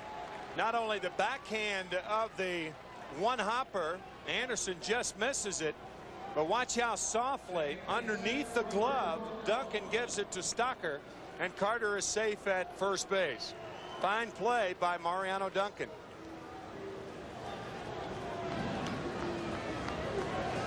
Talk about the performance of Molitor. Cito Gaston, I don't think is that we've really given him credit enough for showing the guts and the courage to play Molitor and taking the American League batting champion out of there in the process. It was a tough decision. I think he showed a lot of guts. He's going to be criticized one way or the other. I mean, what if Molitor has a bad game defensively and goes 0 for 4? I think his feeling was, and the feeling of many Blue Jay fans is, that even though Olerud won the batting title, Molitor is really the most valuable player on the club and has been this year, all that he has done. So what do you do tomorrow night then? And Cito Gaston, and so Cito Gaston has said we'll probably keep him out tomorrow night, and again he's got to have second thoughts now since Molitor has played such a great game. But against a right-handed pitcher, you can't sit Olerud would Cito possibly be tempted to play him at third base tomorrow night? I mean, he did have the 3-6-1 double play that got him out of the 7th inning. He really hasn't had any problems at first. He had the one ball that bounced by him, but that took a strange hop right down the line. The ball hit earlier in the game. And it makes sense from the standpoint that Sprague has had a tough time in the series. He's 1 for 11. I mean, is the fact that Molitor looks comfortable at first base, is that enough to change Cito's mind to put him at third, combined with his offensive skills? That's heading for the gap for Roberto Alomar. Carter will come around and score. Alomar's thinking about third, and he'll get there without a throw. It's 9-2 Toronto, and Roberto Alomar has his 4th hit of the night. 3 singles and a triple. He has driven in 2 runs tonight. The only stolen 2 bases and scored a run, and he's at third again. The only time the Phillies have gotten Roberto out tonight was a line drive to Dave Hollins, his first time up. It's almost like he came out tonight probably a little embarrassed by the play made on Sunday night, with a new determination. Not that it takes a lot of determination for Alomar. Certainly has that. Well, Cito Gaston said he didn't need to say anything to Alomar about the play because Roberto knew that it was a bad play.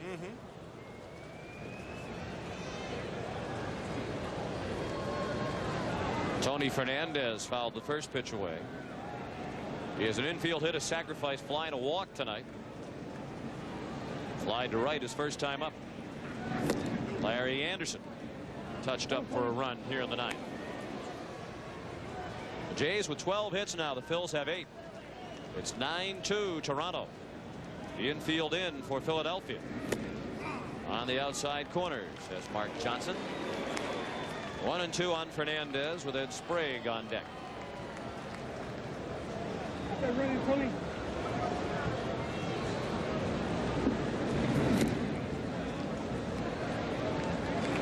2-2.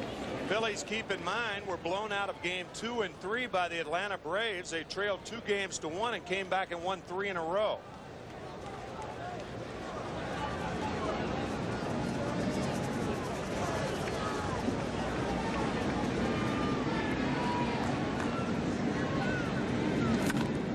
Base hit through the drawn-in infield. Fernandez has his 2nd hit and 2nd RBI of the night. Alomar scores for the 2nd time, and the Blue Jays lead is 10-2.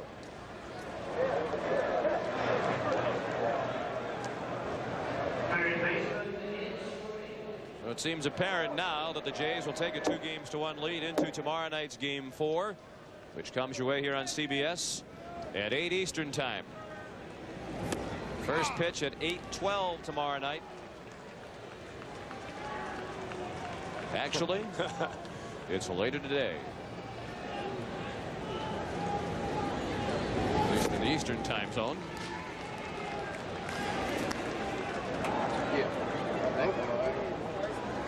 But the rain had something to do with the late hour tonight. Game delayed 1 hour and 12 minutes at the start. Sprague, a 1-hopper to Duncan. Good play by Kruk. Come off the bag on the errant throw. Sprague safe on the fielder's choice. Fernandez erased at 2nd for 6. 2 outs and a runner at 1st for Toronto in the 9th inning. And Borders to hit next, and John Olerud is in the on-deck circle with the pitcher due up after Borders. First pitch, a swing and a miss by Borders. It was 0 for 3 last time. Lenny Dykstra made a great catch in the 7th inning of the pop fly hit by Borders in his shallow left center. Matt has walked tonight.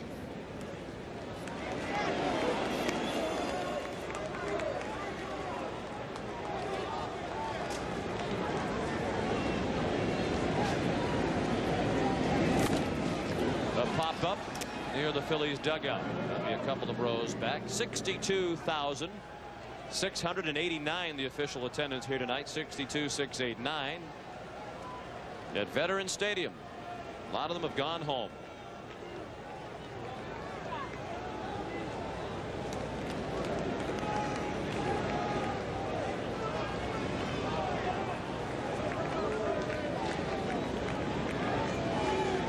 The 1-2 to Borders, way outside. And as we mentioned, John Olerud might get a chance to hit.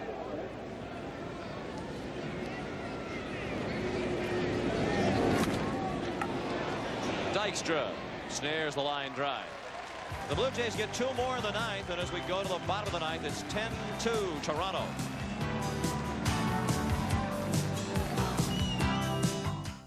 John Ritter and Marky Post are moving back home. I thought everyone around here was supposed to be happy. They were when I left. Maybe you should leave again. Hearts of Fire. It's a new night, a new time, and a whole new way of life. This town is one of the last bastions of common sense, decency, and old-fashioned values. Well, exactly when did you blow back in, Beaver? Hearts of Fire returns October 27th. Walt Disney Pictures presents... You're under arrest. 5 of them, 3 of us. Hardly seems fair. Excuse me, but there's 4 of us. Now, we're prepared to resist. The greatest heroes that ever lived. I want those musketeers Dead or alive. Champagne? We're in the middle of a chase, Porthos. You're right. Something red. We must pray for our sins. Charlie Sheen. Second thought, God's often busy. Kiefer Sutherland. Save the king! Chris O'Donnell. Long live the musketeers! Oliver Platt. That's it. Next time you drive. Tim Curry. A snap of my fingers, and you could be back on the block where I found you. And Rebecca de Mornay. And with a flick of my wrist, I could change your religion. The Three Musketeers.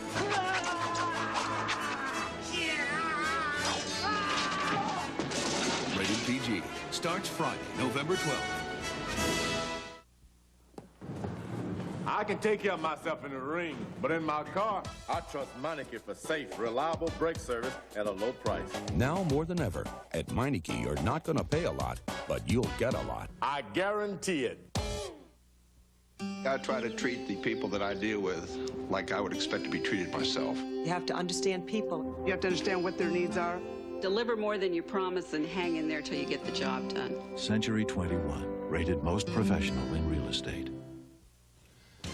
Hi, everyone. I'm Greg Gumbel. Terry's getting ready for his first ever National Football Quiz. Defense nicknamed the Doomsday Defense. What's a defensive stunt? Terry's National Football Quiz coming Sunday on the NFL Today, and you can play along. Study hard.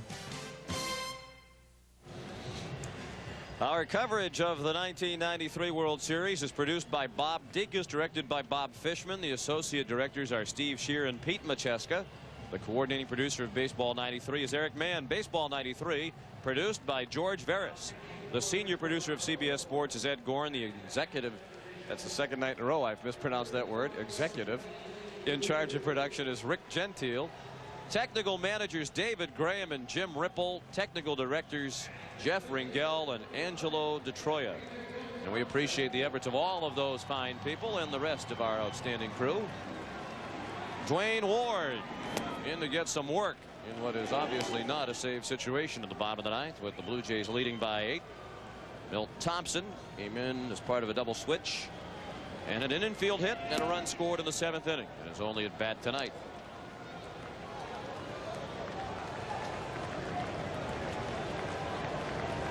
Ward led the American League with 45 saves this year. Became the first Blue Jay to lead the league in saves. And he was an all-star for the first time this year. He's ahead of Thompson, 1 and 2. Lenny Dykstra is on deck, and then Mariano Duncan. To right and well hit. Carter sprinting back and looking up. Home run, Milt Thompson. A line drive homer over the 371 mark, and a rude greeting for Dwayne Ward. It's 10-3.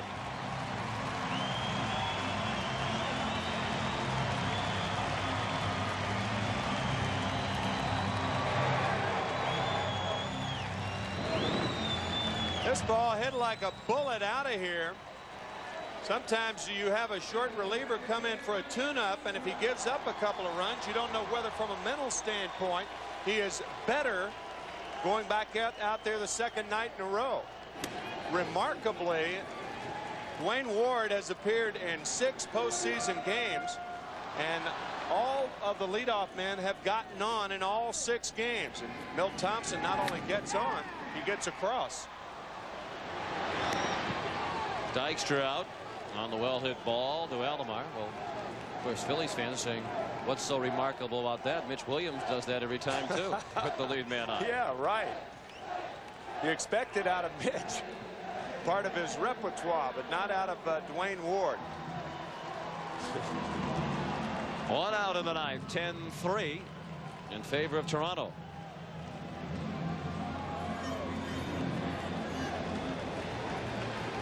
Duncan, another good night.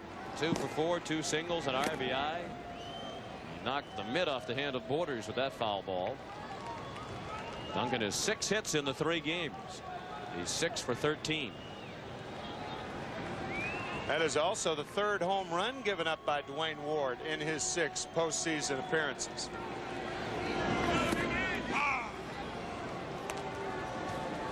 No 0-2. Duncan took a nasty slider. Kruk is on deck.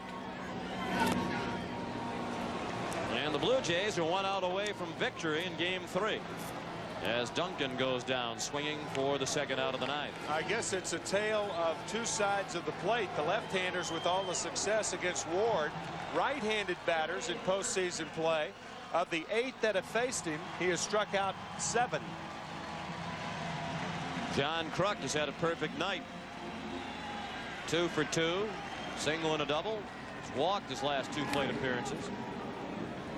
You know, those numbers we just rattled off about the lack of success against left-handers and the great success against right-handers obviously is not going to come into play here in this blowout, but it could tomorrow night and Thursday night. Waving swing. There have been 36 runs scored in the first 3 games of this series. We thought it would be high scoring with these 2 productive teams. That's the highest combined run total in the first 3 games of the World Series since 1960, when the Yankees and Pirates combined for 39 runs in the first 3 games of the '60 series. In the 3 wins that year, the Yankees scored 38 runs. They out-hit the Pirates 55-27. So there are no carryovers. No. In baseball. That's why Phillies fans have a lot to look forward to. I mean, so tonight was a blowout, but the Atlanta Braves blew them out of 2 games. Both games that they lost to Atlanta were both blowouts. Jim Leland said to us last year, momentum is only as good as your next day's starting pitcher. And the starting pitchers tomorrow will be Tommy Green for Philadelphia and Todd Stottlemyre for Toronto. Tommy Green, by the way, has lost 1 time at Veterans Stadium this year, and that was that blowout. First game Atlanta won, game 2 of the NLCS. Backdoor breaking ball missed. 2-2 on Kruk.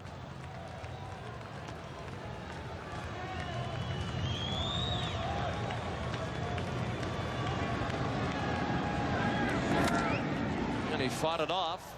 The Phillies cling to life here in game 3.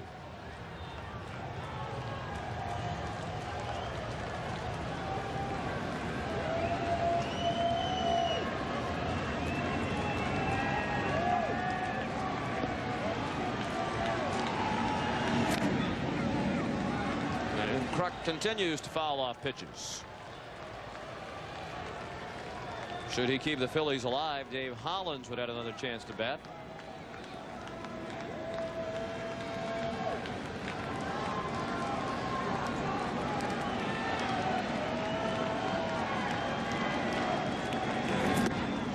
And that ends the ball game. Dwayne Ward strikes out Kruk, and game 3 of the World Series goes to Toronto by a count of 10-3. We'll have more from Veterans Stadium in Philadelphia right after this.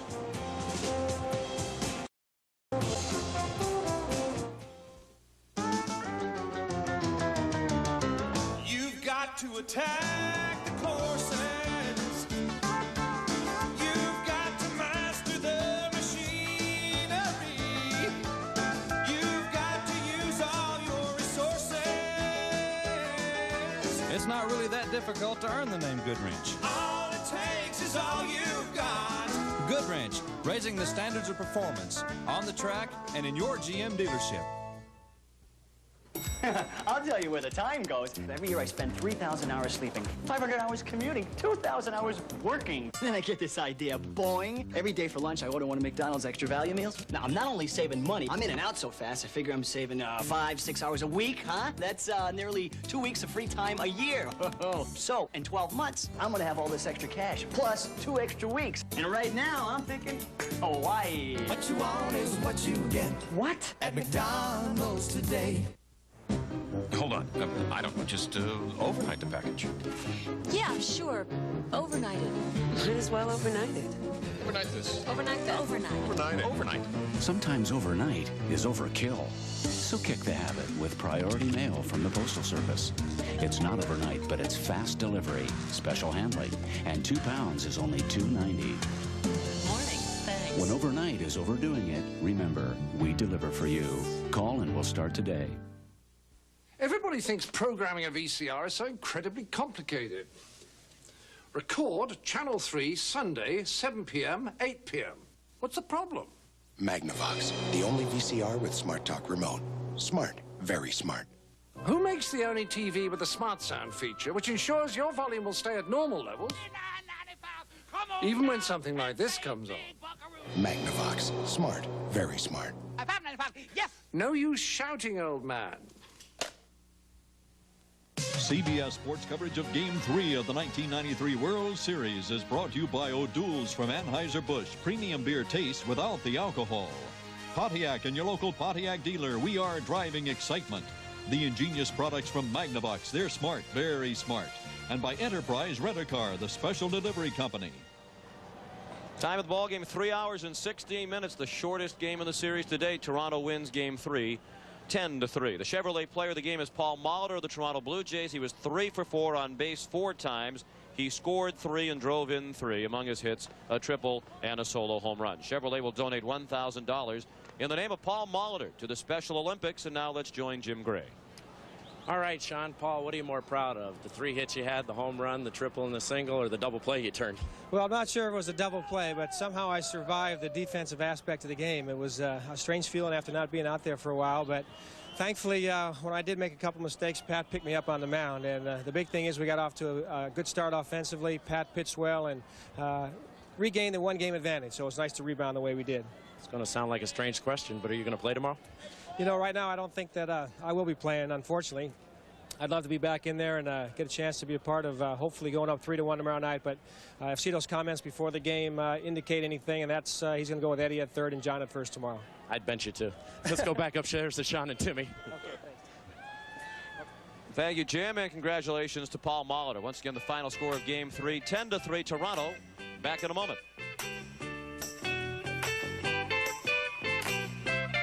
Jell-O gelatin's just 12 cents a serving. That's 4 cents for the giggles, 4 cents for the improved motor skills, and 4 cents for creativity. Hello, Jell-O. Whatever your budget, there's always room for Jell-O. Why not? Now that he switched to Fix-It-Ant, he can go from morning till night and still eat like that. Even in the hottest liquids, when other adhesives stop holding, Fix-It-Ant holds stronger and longer. For the strongest, longest hold, Fix-It-Ant and forget it. Americans have always had a love affair with their cars. Do you love? Who do you love? Yeah, who do you love? And when it comes to plugs and filters, we guarantee to keep that spark going for a long, long time.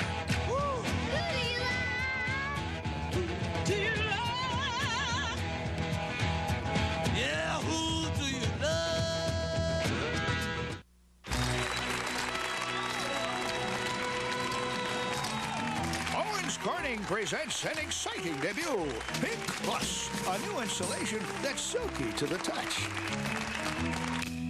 The reason? Pink Plus is our famous pink fiberglass insulation wrapped in smooth pink poly, which also makes it extra easy to install. So get in touch with a premier insulation. For the Pink Plus dealer nearest you, call 1-800-GET-PINK.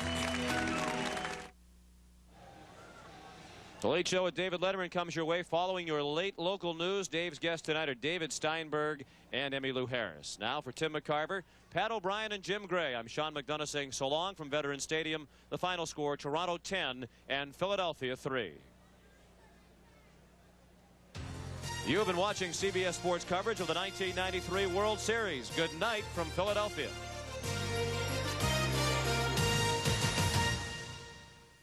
Old Spice asks, where do you go to test your endurance? New High Endurance. With an odor-fighting formula so long-lasting, not even the leading stick can keep up. High Endurance delivers. For better odor protection, get the better deodorant stick. Demand proof. Get New High Endurance. Jell-O gelatin's just 12 cents a serving. That's 4 cents for the giggles, 4 cents for the improved motor skills, and 4 cents for creativity. Hello, Jell-O. Whatever your budget, there's always room for Jell-O. It comes specially equipped with dual airbags, cruise control, air conditioning, 4-speaker AM/FM cassette stereo, and power accessories like luxury sedans costing twice the money. The 1994 Nissan Altima GXE. It not only defines what a luxury car should be, it redefines what a luxury car should cost. Lease the Altima for just $750 down and $229 a month for 36 months. What drives Harry wild? Wild Card Lotto from the Pennsylvania Lottery, with humongous jackpots of $1 million or more, and a wild card number that gives you 6 different ways to win. I just hit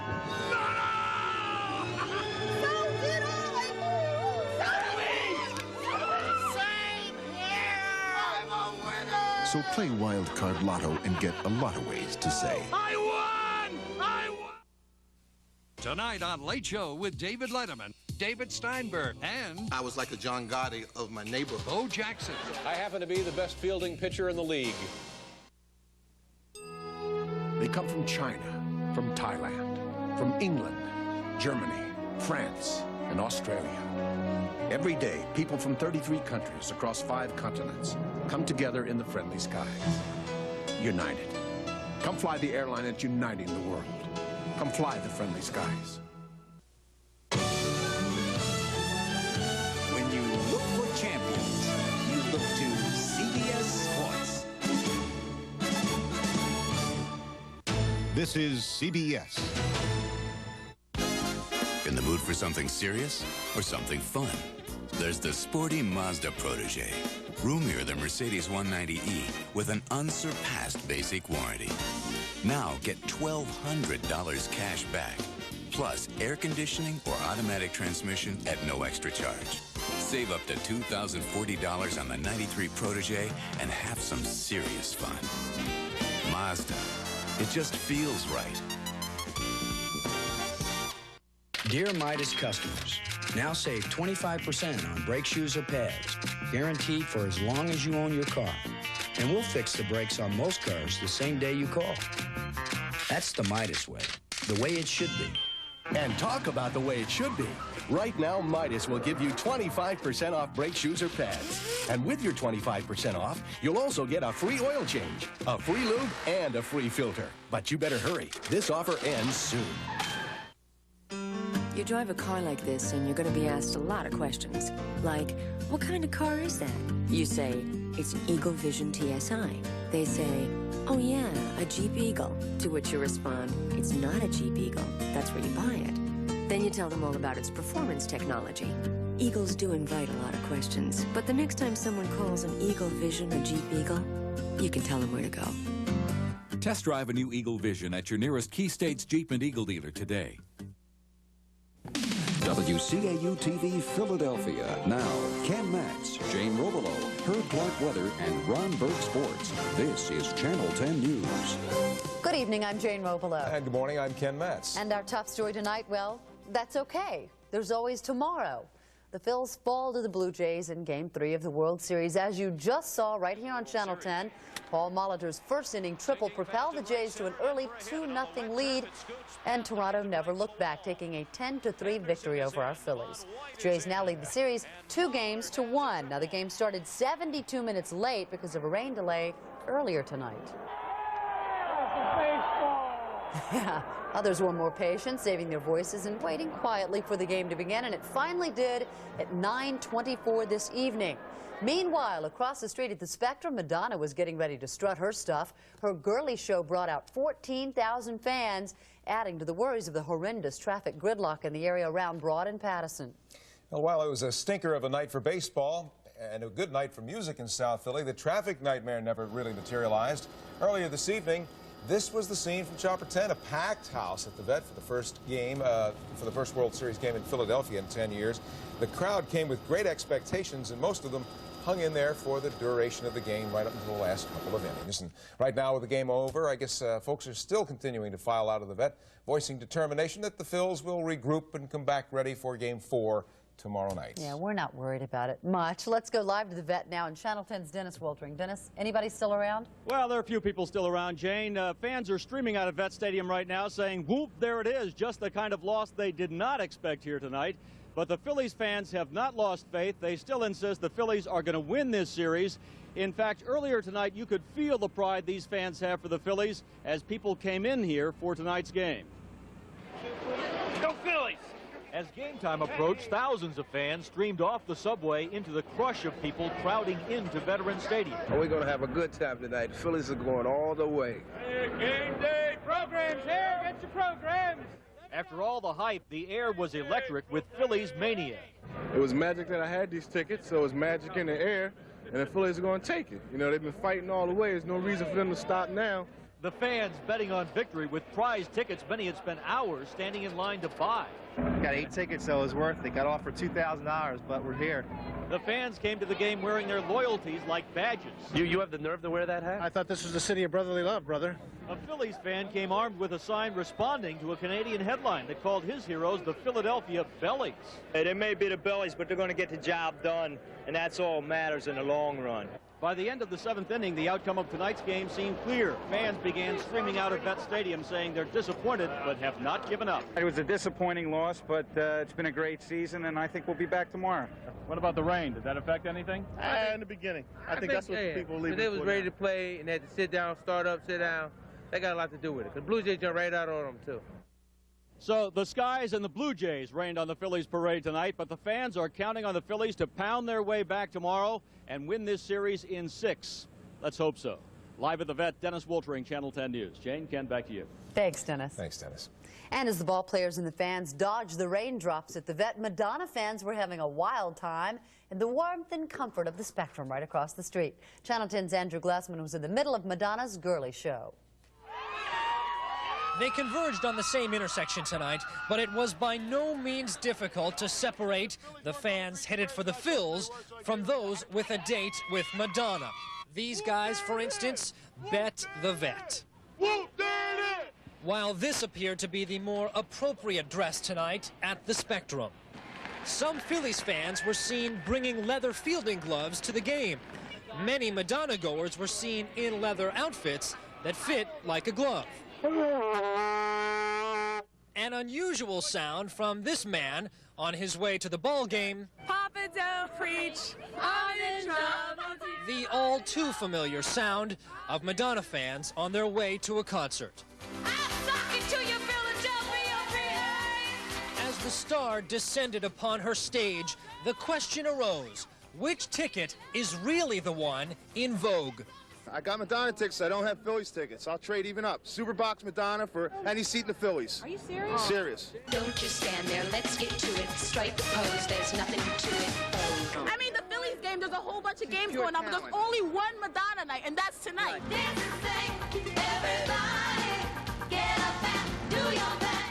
One of the concert highlights, the Material Girl dressing her act with some Phillies material.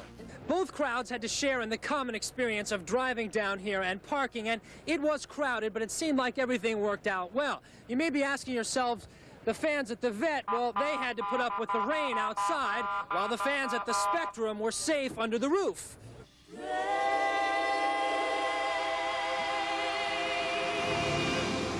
The rain inside was far more appreciated, and the consensus here was Madonna had good stuff on this night. At the Spectrum, Andrew Glassman, Channel 10 News.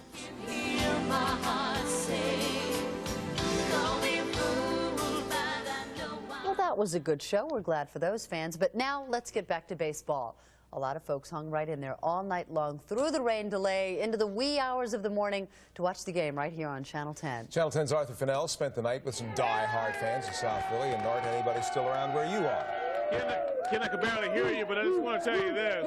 We have had quite a time here at the downstairs bar in South Philadelphia. They call it The Hole. It's not the biggest of bars. It's sort of like Cheers, a place where everybody knows your name. And they say, hey, the Phillies may have lost tonight, but they remember when we played the Braves, when we were blown out like 14-3, something like that. They say the Phillies will come back. They've even come up with a song. I want to move over here. I want you to hear this song now. It's from a group called the Cheese Whiz Kids. Here they are. Well, here they come, the mighty Phillies. Prairie Roar, a Blue Jays kill. We got a country tonight. Nothing much, and not to mention the one thing that's gonna turn those Jays into black and blue turkeys tonight. All right, we didn't turn them into black and blue turkeys tonight. They kind of turned us into that. But hey, there's always the next game, and these kids here will be ready. It's live TV, folks. We'll see you next time from South Philadelphia. Thank you, Arthur. We now turn on a more serious note back to the Vet. Unfortunately, when you get 62,000 people in one place, add a little rain and excitement, accidents are bound to occur. We understand that a woman has fallen out of the upper deck and onto the field tonight. Channel 10's Ron Burke is live at the Vet with the details on that and more. Ron? Yeah, Ken and Jane, an emergency situation developing here shortly after the game. We'll give you a zoom-in shot here in left center field behind the wall. You can see the emergency crews tending to the person who fell from the 200 level, which is the lowest level, just above the team decals there in left center. A person believed to be a woman fell down between the wall and that black tarpaulin coming down. And we do know that she suffered some injuries to her face.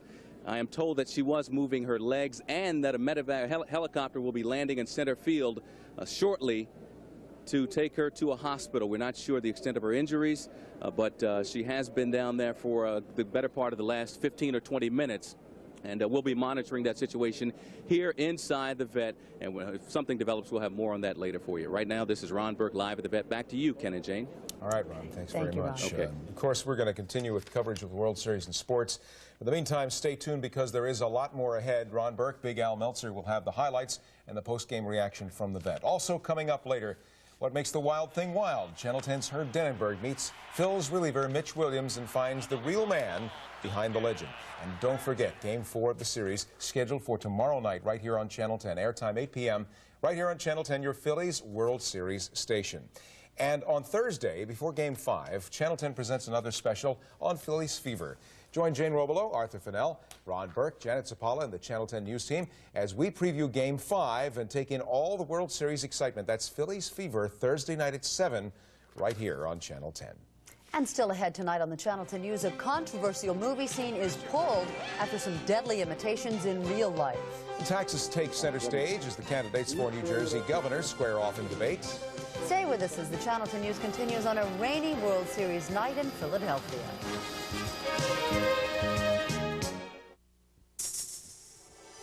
Here's a camera tip. In order to get a nice steady picture, one that doesn't jiggle or bounce around, remember, it's important your camera be mounted on a solid object specially designed to minimize vibration. Dodge Intrepid, running at, let's say, 85 miles an hour, would be a particularly good choice. Dodge Intrepid. This changes everything. Tonight on Late Show with David Letterman, David Steinberg, singer Emmylou Harris, and Bo Jackson. Ladies and gentlemen, I feel so good tonight we might do two shows.